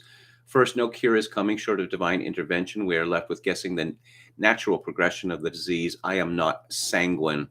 Say lot, why the sad face? Cheer up, it can't be that bad. So we see that Briggs is not as optimistic as Jim Kunstler. Let's go to Eugippius and his Substack. Original antigenic sin is a real and very serious reason to stop vaccinating everyone. This is a long and complicated essay. But, some of you might want to take a look at it because these mRNA vaccines, we are venturing into the unknown here. Ugur Sahin, I have no idea whether that's pronounced, CEO of BioNTech, wants vastly more vaccination in Germany. Well, why not? It's more money for him. He gave an interview to Der Spiegel Thursday demanding more and harder vaccination. This is what they are going to do now and through the winter as the vaccines fail to stop infections. They're going to say that the problem is simply that we're not vaccinating enough, and then infections will go down if we just vaccinate more. They will be vaccinating people 4, 5, and 6 times until the spring. When the weather causes infections to fall, then they will declare a victory for the vaccines, just as they did with lockdowns. And that was interesting, at least interesting to me. Essay containment across the world, reader reports now considerably expanded. See many additions, most importantly on Sweden. And there's a bunch of voices from Canada that are heard from, including several from my own city of Victoria. And apparently what's going on in Sweden is that the new government has decided that despite their success vis-a-vis COVID-19, it's time to start taking away everyone's freedoms. Because Sweden, it doesn't want to, feel lonely. I mean, everyone else is doing it, Mom. Let's go to AB's Substack. And of course, AB has a new book out called Pandemia. And he has an essay 10 hours ago. Big stories coming later today. But first, this hopeful analysis. Don't let the rise in case numbers fool you. Culturally and politically, the United States appears to be putting COVID in the rear view mirror. And since COVID was always much more a cultural and political problem than an existential threat or even a medical threat to almost anyone in halfway decent health, spring is coming. Omicron will likely accelerate this trend unless the South African data are completely wrong. It is easy to miss what's happening given the endless screeching from the elite media and outliers like Bill de Blasio's idiotic effort to force vaccinations on kids in New York City. But ask yourself these 7 questions. 1, do you have any idea how many Americans are now dying with, from, or near COVID every day? The answer is still over 1,000 on average, but the daily death count, which was a national media-fueled obsession for a year, has been entirely forgotten. 2, what percentage of 5 to 11-year-olds have been COVID vaccinated? more than a month after jabs for kids were approved? The answer is barely 15%. Not even one child out of 6, despite a massive advertising and media campaign. And I can promise you that number is not going to budge much going forward. The parents who were dumb enough to give their kids a quasi-experimental and short-lasting vaccine for an illness that even before Omicron was a cold for most have already done so. 3, when was the last time you heard anyone suggest mandating COVID vaccines for kids? See question 2. Even deep blue state politicians have gone silent on this issue again, except for the moronic soon-to-be former mayor of New York, and even the craziest vaccine fanatics have mostly found other issues to froth over. Elections have consequences, and the Virginia election sure did. 4, how many different federal district courts have now ruled the Biden vaccine mandates unconstitutional? I believe the answer is all the courts. 5, what are the odds the Supreme Court will follow suit? Yeah, that bet has been taken off the board. Too likely, too much action on one side. 6, how many companies have suspended or paused their vaccine mandates since the court stepped in? Not quite all in this case, but many, including bellwethers like Oracle, which, as a couple of readers noted to me, is particularly telling since it is known for treating employees like widgets. The labor market is tight, and companies don't want to fight with 20 to 40% of their employees, especially since the vax nuts are now indicating that they're going to try to make boosters a standard or quasi-standard to remain vaccinated. Remain?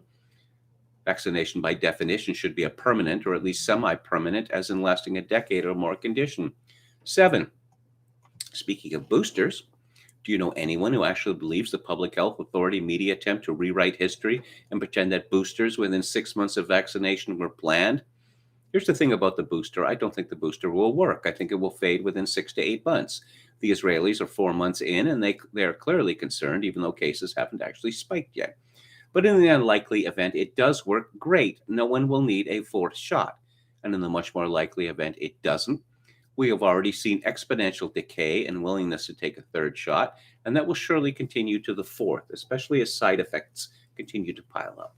Even the dullest MSNBC viewers will eventually figure out they are better off taking their chances. So either way, the 3rd shot is the end of the line. And this was before Omicron, the little cold that could. There's a piece by Matthew Walter in the Atlantic: where I live, no one cares about COVID. How about that? And this was from Alex Berenson's Substack. Let's take a look at the Daily Skeptic. And there was a particularly valuable story here over the weekend. Now, when we talk about vaccinated, what do we mean?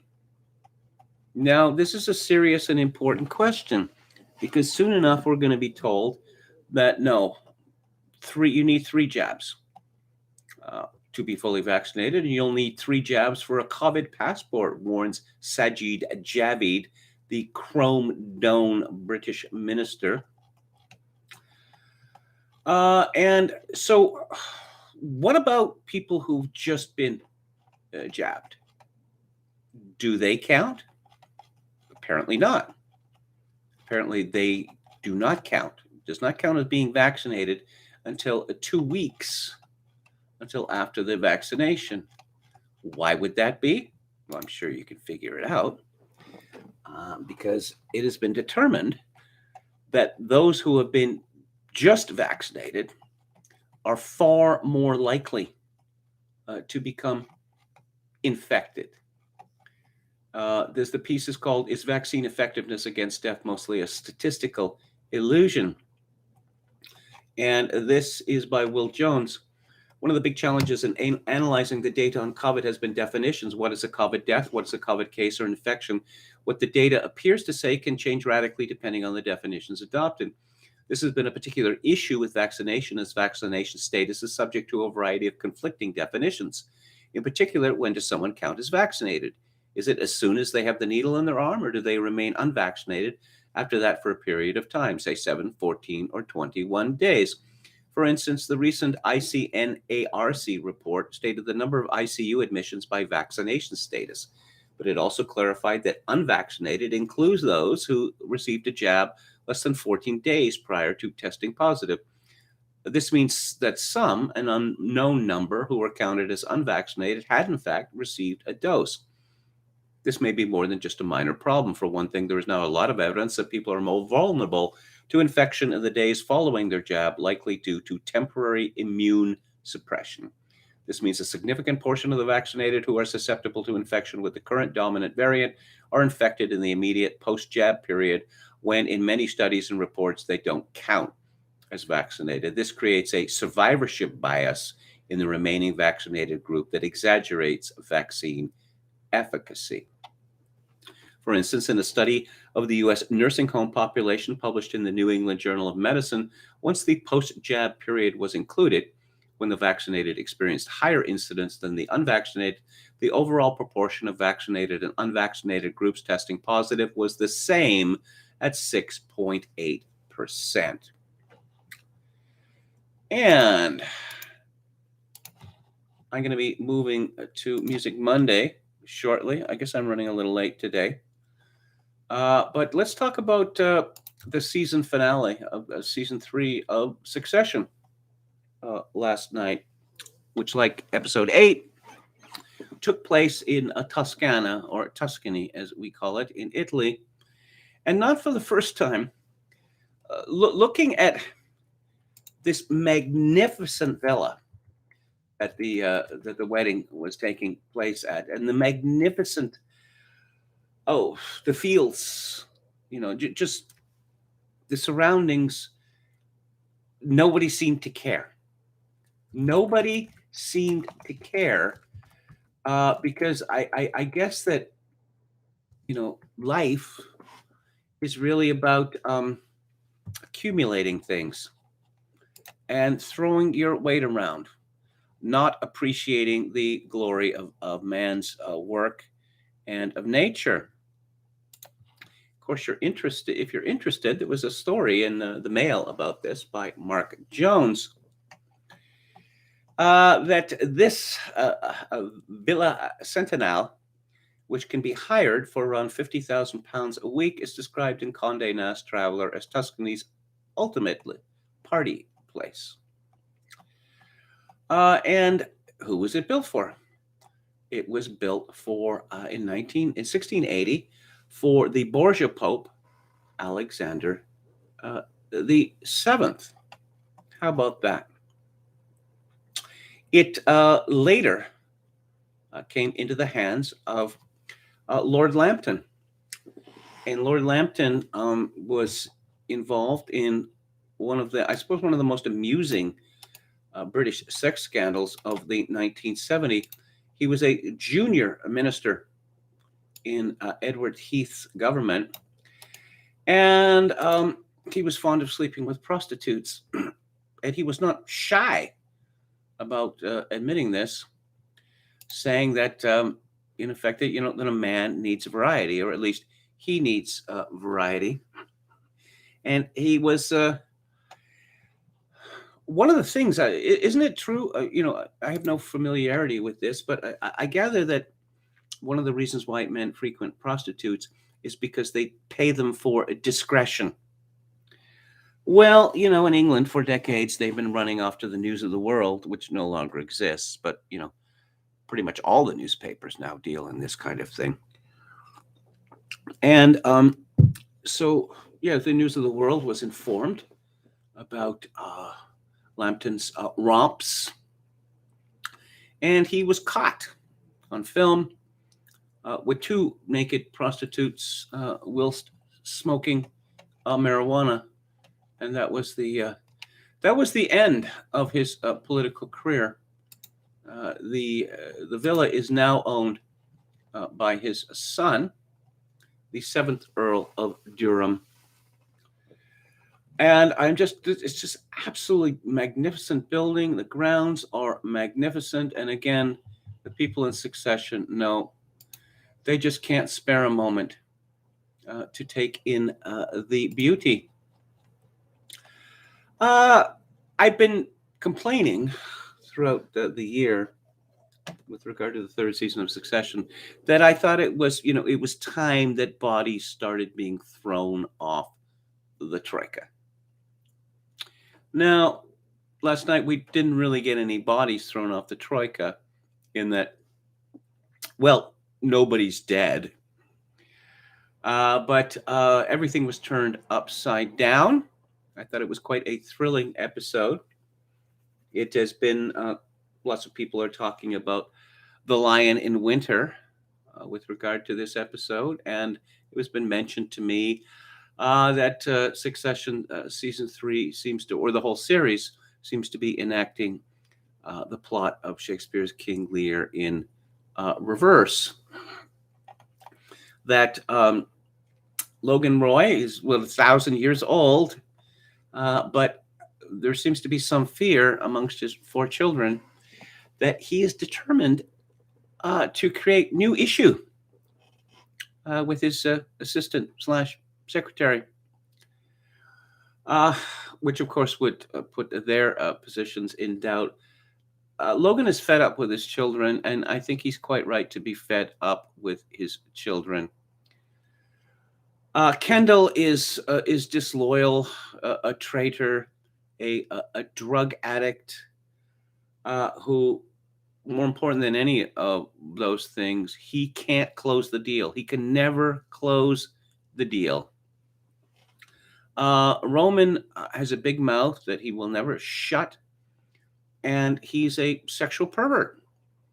Now, he's a sexual pervert in such a way that, let's say, it impinges on his ability to do his job, whatever that might be. And of course, Siobhan, perhaps the worst of the siblings, is not as smart as she thinks she is. She has no experience in business, except that she wants to be CEO of this mammoth company.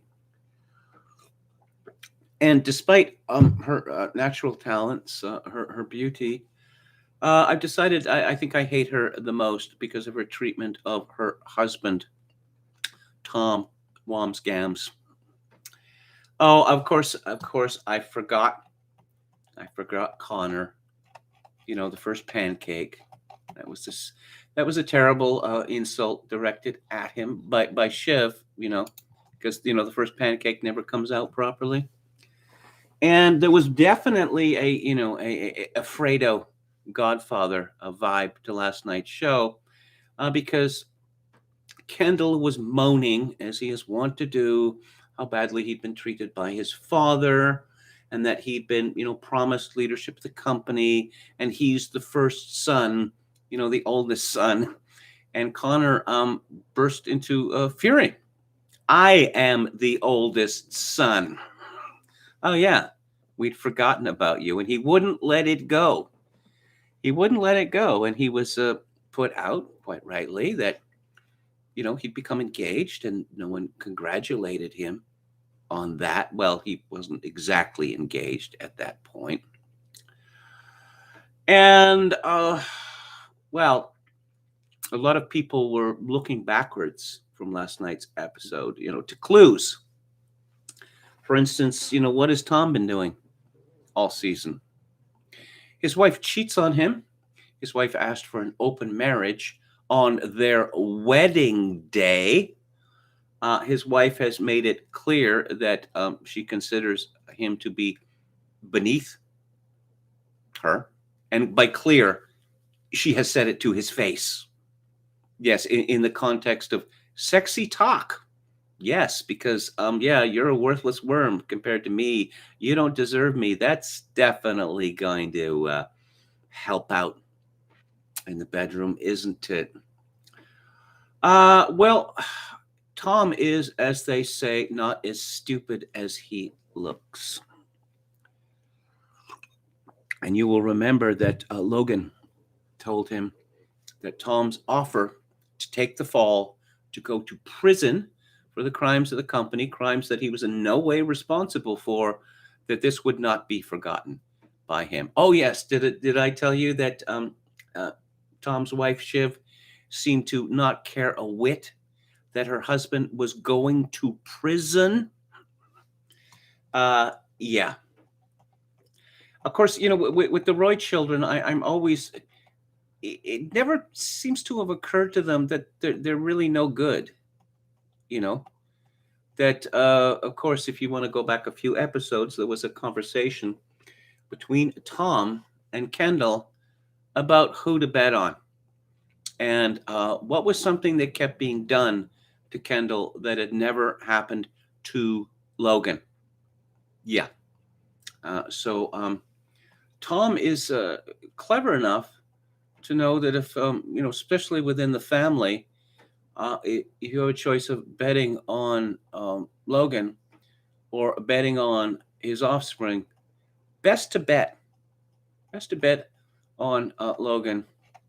And we saw Greg form an alliance with Tom. Tom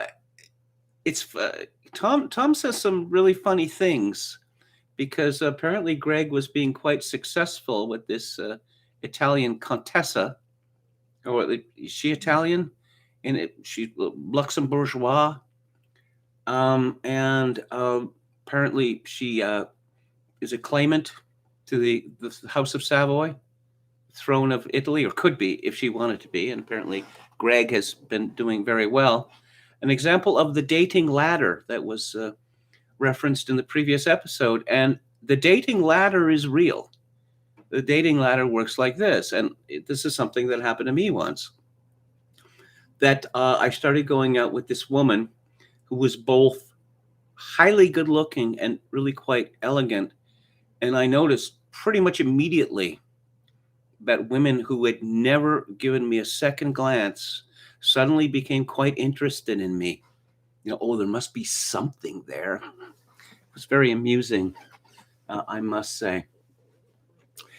So Greg is doing well, and he decided to, who needs a soul? Boo, soul, he said. He joked. With Greg, it's always hard to tell to what extent he's serious or he understands, what it is he's saying or what he's been roped into. So Greg was talking about, the antecedents of this woman that he was interested in. And Tom said, oh, is only a plane crash that's stopping you from becoming the weirdest king in Europe. Other thing, the Swedish billionaire with his, up-to-date tech. He told a really good story, which supposedly came from Mark Zuckerberg, who, as we know, is obsessed with Roman history. The story goes like this, that it was suggested that all of the slaves in Rome wear something identifying them as slaves, perhaps a cloak of a certain hue. And the Roman aristocrats decided against this because they realized that if the slaves could see how numerous they were, they would be emboldened to rise up and kill their masters. I quite liked that story, actually. Quite liked it. That, again, I'll just say one last thing about this episode, which I think was really quite good and an excellent capper to the season. That we see the difference between Logan and his children, because Logan is thinking, he's always thinking how to get the advantage. He's always thinking how other people are looking to get the advantage of him and how they might achieve that. And the children are hopeless in this regard. There was a lot of talk about their mother's will. Their mother was getting, remarried in Tuscany, and they never seem to have put two and two together. Not only was there, talk about, will and prenup and opening up the divorce settlement. What might there be in the divorce settlement that would be of particular importance to her children at this moment? No, they're too dumb to think in the way that you need to think. I don't know, if you want to run a multi-billion-dollar company. So, let's take a look. I'm going to talk about the Beatles album, Let It Be, which people are talking about now for some reason. Ashiman Bravo said, Alex Jones is saying that Joe Biden launched a weather weapon on Kentucky. Really? Is he really saying that? Does he believe this stuff that he says? Huh? Does he? Let's see. Interestingly enough, Russell Brand uploaded a video today on weather warfare, says Eshiman Bravo. Hello to Amanda Potter. Okay, Tony O'Toole. That's a name new to me. The French actor, yes, a juicy Smolier, as Dave Chappelle would say. That's from Eshiman Bravo. Hello to Dustin Kekta. Anything about the WikiLeaks file dump? I'm not familiar with that. Hello, Professor Paul. Is he in the house? Как вы поживаете? Hello to Hauper and Debreas. There's no way that this thing presents with any significant danger after mutating several times. Okay. Crazy Frog says they're panicking about the unvaxxed because they know the comparisons in long term are going to be scandalous. Well, yeah. They don't want a control group, do they? Yeah, well, I'm a pureblood, and I'm going to remain one unless I get kidnapped and strapped to a gurney. Hello to, and I can't possibly pronounce this, it's a Polish, Gamiston, and you shall be as pods. I am the Delta, Omicron, and Omega, the beginning and your end. I am prophet and absolute control. I am eugenics, says Sea Monkeys.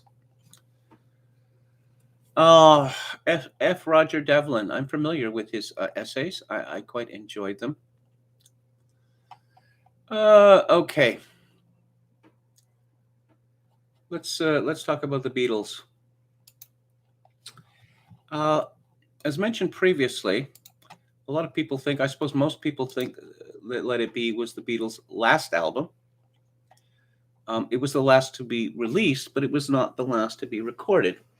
In fact, after the fiasco that was Let It Be, Paul McCartney went to George Martin and said, look, we can't end like this. Let's do a record the way we used to do, and with you producing, with you really in charge of the production. And, we're just going to, do the best we can. And they made Abbey Road, which I suppose I'm in the minority that I do not like George Harrison's songs on Abbey Road. I find them thin and maudlin. And then there's that Paul McCartney atrocity, Maxwell's Silver Hammer. And Octopus's Garden, yeah, okay, it's a Ringo song. The rest of it is good. The rest of it is quite good.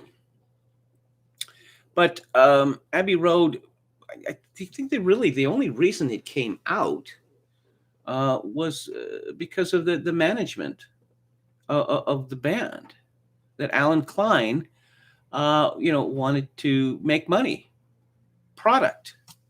And the Let It Be sessions originally, they're going to make a film about the band.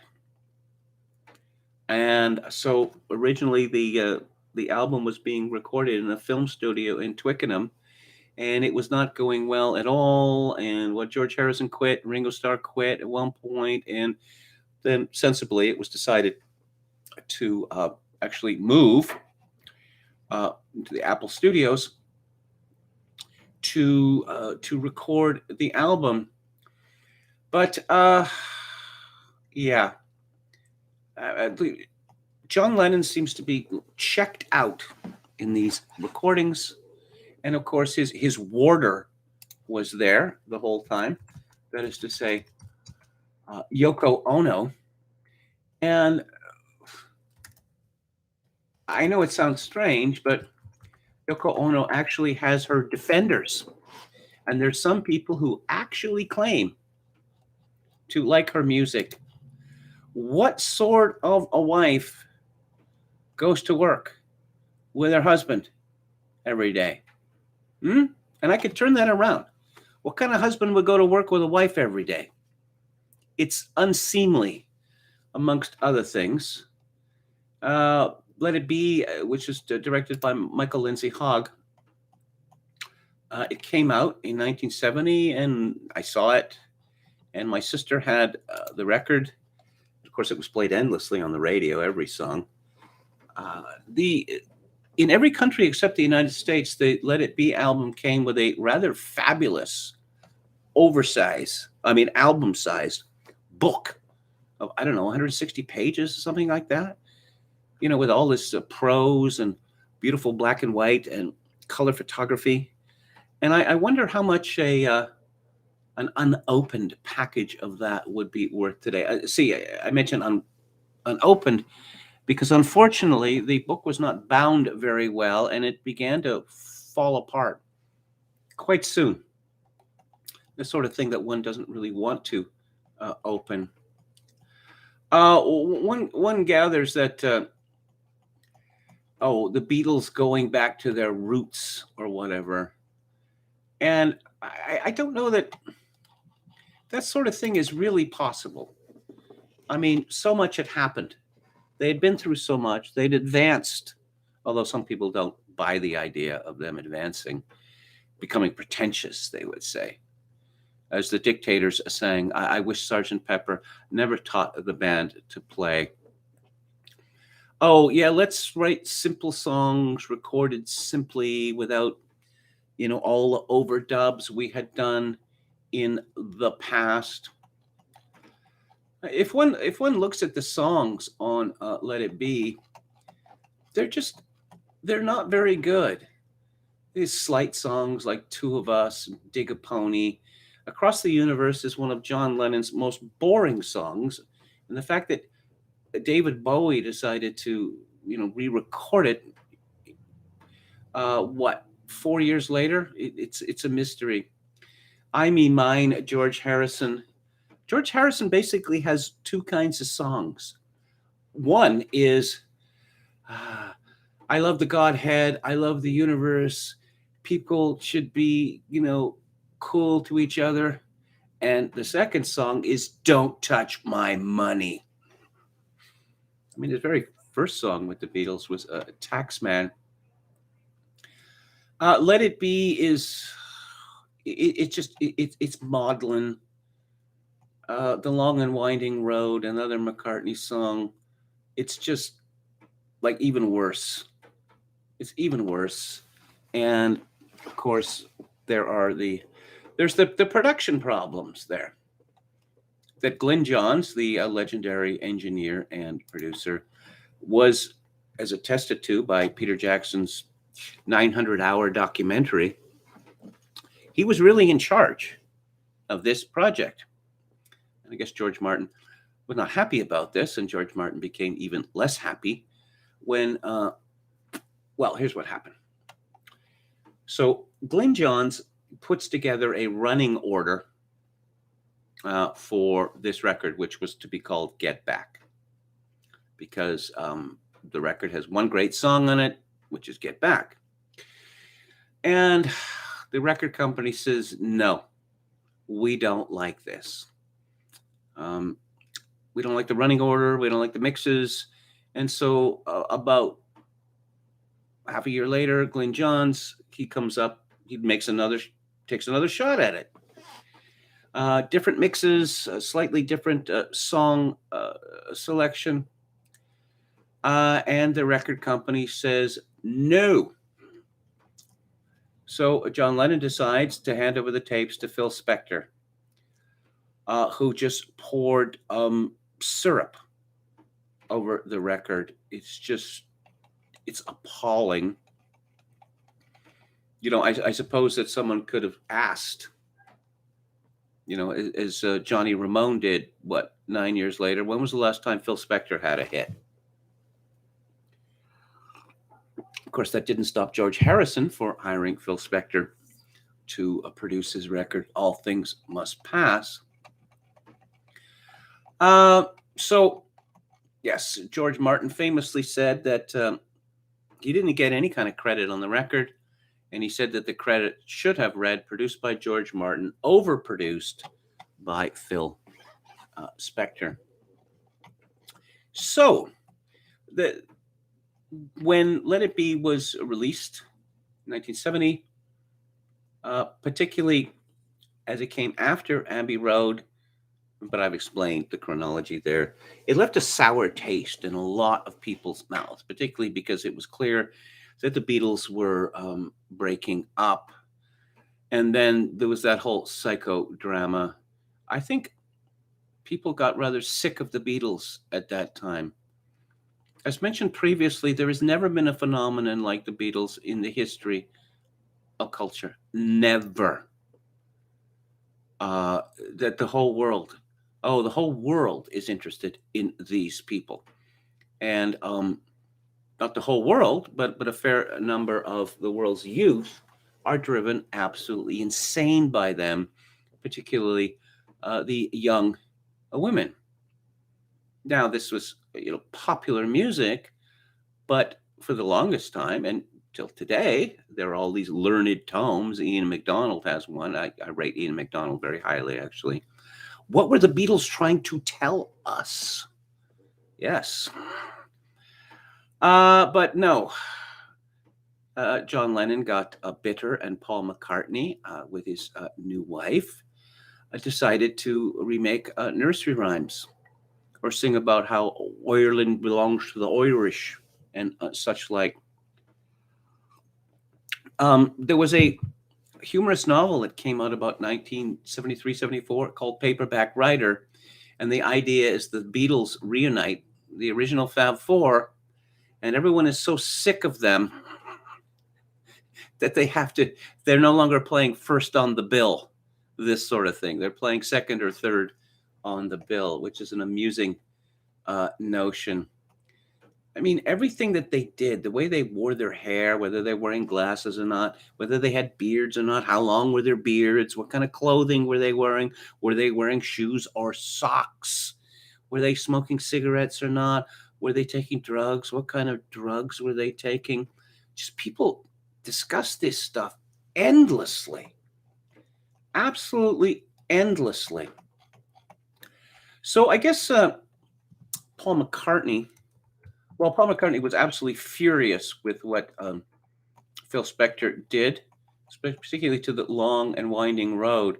It's got a harp on it. A harp! Of course, Paul didn't help himself by ending the song by singing, yeah, yeah, yeah, yeah. Yeah. So, but Paul McCartney thought that something could be salvaged from this. And so he oversaw, or at least authorized, a new version of Let It Be, which was released in 2003 called Let It Be Naked. And so, Glenn Johns isn't involved.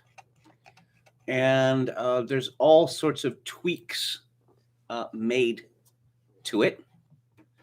Also, there was a lot of studio chatter in the original record, and most of this is removed.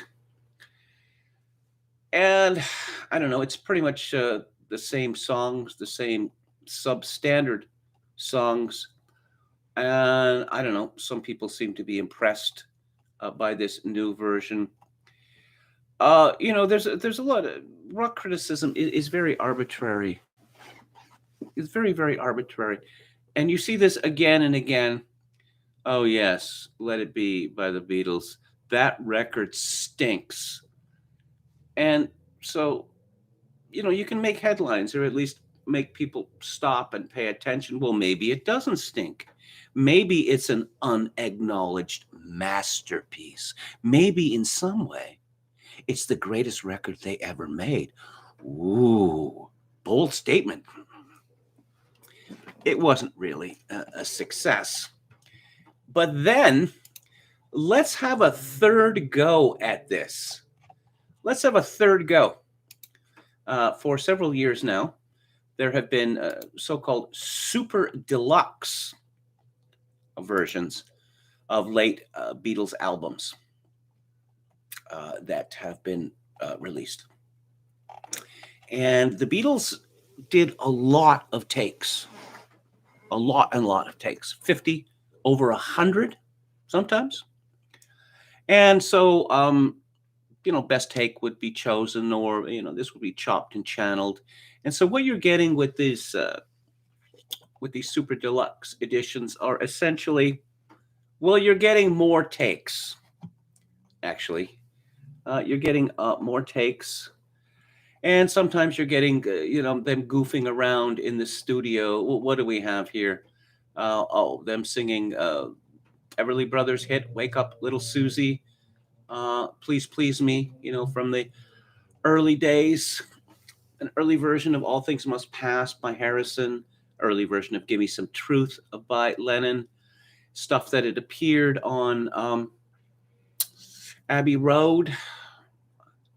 And oh yes, the Beatles love the oldies, so you get some oldies. This song "Teddy Boy," which McCartney was really keen to have on "Let It Be," it later appeared on his first solo record, McCartney. Again, there's a scene in Apollo 13 where the daughter, Jim Lovell's daughter, she's 14 years old. She goes into a total freak out because the Beatles are breaking up, and none of you seem to care. There were a lot of people who were really, really upset about this. A lot of people who were really, really upset. But no, we have, let's see, the Super Deluxe edition. The Let It Be 50th Anniversary Edition is 5 discs, 4 LPs and an EP. And I don't even know whether that describes the Super Deluxe edition. That might be, even more, 6 or 7 or whatever. There's not a lot of song in these Super Deluxe editions. I've noticed. Well, what about songs that they, were working up, but they abandoned, or they decided, no, this isn't good enough, You're not getting a lot of that on these Super Deluxe editions. If you want to, find out how, the evolution of a Beatles song from earlier takes to later takes, it's very good for that. I don't know how many people are interested in that, but again, I say that knowing that the Beatles are the most heavily, discussed, criticized, examined, musical group in the history of the world. So the film, the Let It Be film, I found, really, really depressing. It just, I don't know why they agreed to it.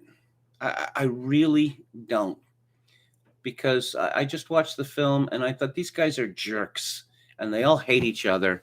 And what the hell is Yoko doing there? Now we have the Get Back documentary, Peter Jackson's 900-hour documentary. I have not seen the whole 900 hours. I have seen chunks of it, including the chunk that everyone raves about how Paul McCartney, just sort of strumming on his bass guitar, very quickly comes up with the rudiments of Get Back. And we see how that is expanded.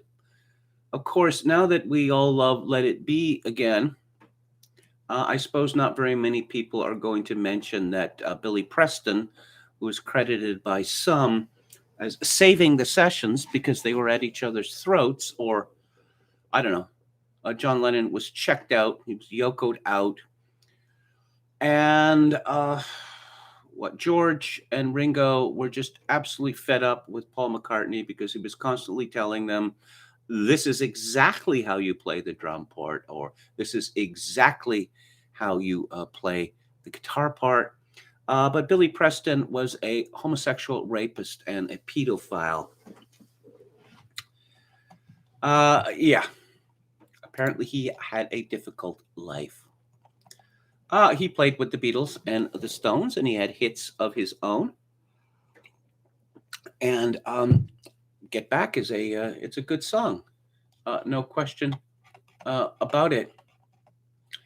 It was the tradition back in the 1960s, and it seems seems kind of adorable, really, that you didn't put singles on albums. Why not? Well, because, singles cost money, and people had a lot less money back in those days. And putting out a single and expecting your fans to buy the single, and then putting your single or singles on your album was considered a form of cheating. So if you wanted the singles on one record, you would have to wait for a greatest hits compilation. Alan Klein came up with something like that for the Beatles in 1970. It was a very confusing record. It was called either Hey Jude or The Beatles Again. And it was sort of ragtag, a collection of various songs. Can't Buy Me Love, I Should Have Known Better, Paperback Writer, Rain, Lady Madonna, Revolution, the good version of Revolution. Hey Jude, Old Brown Shoe, which George Harrison's best song, maybe. Don't Let Me Down, which was a B-side, which should have been on Let It Be, and the Ballad of John and Yoko, which it's just that's just John Lennon and Paul McCartney playing on it, because George had quit, and Ringo was making a movie or something. But no, it's a pretty good collection. But as I say, Get Back is on the Let It Be record, and again, that was seen as kind of cheating. But I guess that compilation called One, which came out 15 years ago, something like that. It's like the fastest selling record in history. I was speaking to Ira Robbins, a music critic from New York, very, very clever fellow. And he said, like, the Beatles to young people today, it's like what Charlie Chaplin would have been to our generation.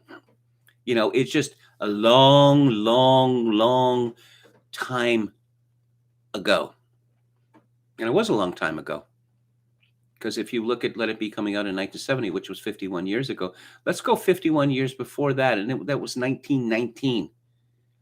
That was even, were people listening, in 1970, were people listening to Rudy Valley?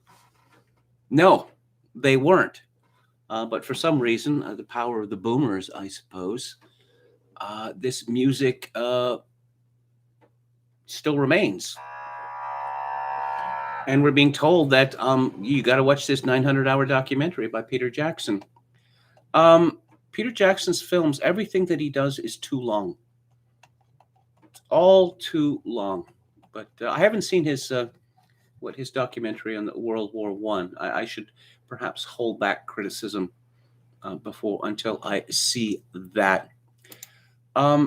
Okay, maybe you could come up with better mixes, and you can do clever edits or whatever, but nothing is going to be able to persuade me that Let It Be is a good Beatles record, or especially anywhere near as good as Abbey Road. So those are my thoughts. Okay, let's have a final look at the chat. Tomorrow Never Knows, Glib Medley. Yes, psychedelic. Lord of the Rings and Heavenly. I have seen Heavenly Creatures. Yes, I quite like Heavenly Creatures, actually. Okay. Any Yoko bonus tracks on this expanded Let It Be? Says Jules Roy. No. So we're unanimous for Revolver here. What say you, Kevin? I have to give that some thought. I'm tempted to say, we'd listen to the Beatles records on the radio, right? Or maybe friends would have them. And then there came a time when you would have enough money to buy your own records, right? And since you owned them, and particularly when people, I got a cassette recorder, a Christmas present. It was some sort of thing through Chrysler that my father had won through selling cars. And I got this in 1968 or something like that. So I could buy cassettes, and, I could play them whenever I wanted, right? So yeah. So I guess it would be the later records that I would say are my favorite, and Magical Mystery Tour. I'd have to say Magical Mystery Tour because I played that so often, and because it is kind of a greatest hits record. Because it's a compilation. It came out in Britain as an EP of original songs, extended play. But in America, America's never really cottoned on to EPs. Magical Mystery Tour, I like that song a lot. I Am the Walrus, yeah.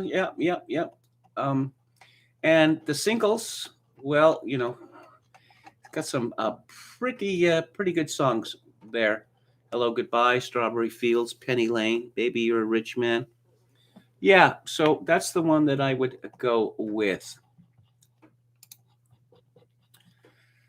Jonathan Pohl says, I like the Kinks. They were based. I have to confess, I like the Kinks a great deal more than the Beatles.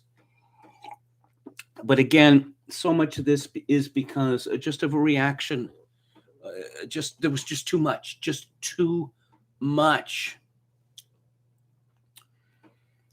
Lamprey Milt said, I always found the Rolling Stones to be more talented. Just saying. Well, yeah, okay. I guess that's sort of a critic's thing. That Neil Young was once asked about this, and he said, yeah, I'm more of a Rolling Stones man. And you can see it, I think their songs are better. Yeah. No, there's, if you've ever seen the Star Stories, a documentary on Heather Mills and Paul McCartney, where she gets thrown out of her house, and she's a Geordie, and her father's a miner, and she's listening to Paul McCartney, and you don't listen to the Beatles. In this house, we listen to the Stones. I can't do the Geordie accent. And, but Paul McCartney and the Beatles and his charity work. And her father says, but the Stones had so much better songs. And he starts whipping her with his belt. Okay. I think I'm going to wrap it up here. Oh, I like Sting. Okay, we're not going to go through that again. I like Sting too. Okay. So that's it. I'm going to be back on the air tomorrow at 4 p.m. Pacific, at 7 p.m. Eastern. What is coming up on the show? Well, on Theater Thursday, there are not very many movies about the Nativity. When people talk about Christmas movies, they're generally talking about movies which happen during Christmas or end at the Christmas season. And I'm going to be speaking about one such movie on Thursday that is a beautiful movie, a romance, a satiric romance by Ernst Lubitsch from 1940. It's called The Shop Around the Corner, and it stars Jimmy Stewart. On December the 13th, I'm going to discuss what I believe to be the greatest 60 minutes of television ever presented, and that is the first from 1981 SCTV Christmas special. They like to watch movies on TV in Britain on Christmas Day. And one which has been at the top or close to the top for decades is John Sturgis's The Great Escape from 1963. And I'm going to be talking about that on December the 30th. And on the book club, I'm going to be discussing on December 17th, Amy Chua's Political Tribes. And on December 24th, which is, of course, Christmas Eve, I'm going to be reading Willa Cather's short story, The Burglar's Christmas. Next week, on Music Monday, I'm going to be talking about Bob Stanley's book, Yeah, Yeah, Yeah, The Story of Modern Pop. Bob Stanley, of course, from Saint Etienne. And on December the 27th, we were just talking about them. I'm going to be talking about, which is perhaps my favorite record by the Kinks, the Village Green Preservation Society. So I'll be back on the air tomorrow, 4 p.m. Pacific, 7 p.m. Eastern. Thank you all for tuning in. I appreciate it. If you'd like to make a donation to the live stream, my PayPal is linked to Kevin_Grace@hotmail.com. Once again, Kevin_Grace@hotmail.com. If you're in Canada, donations may be made directly via Interact to the live stream at kevingrace@shaw.ca. And as always, I leave you with this. In these days of social atomization and civilizational collapse, I do dearly wish that you, my dear viewers and listeners, manage to forge a genuine human connection in order to ease the burden. Good night.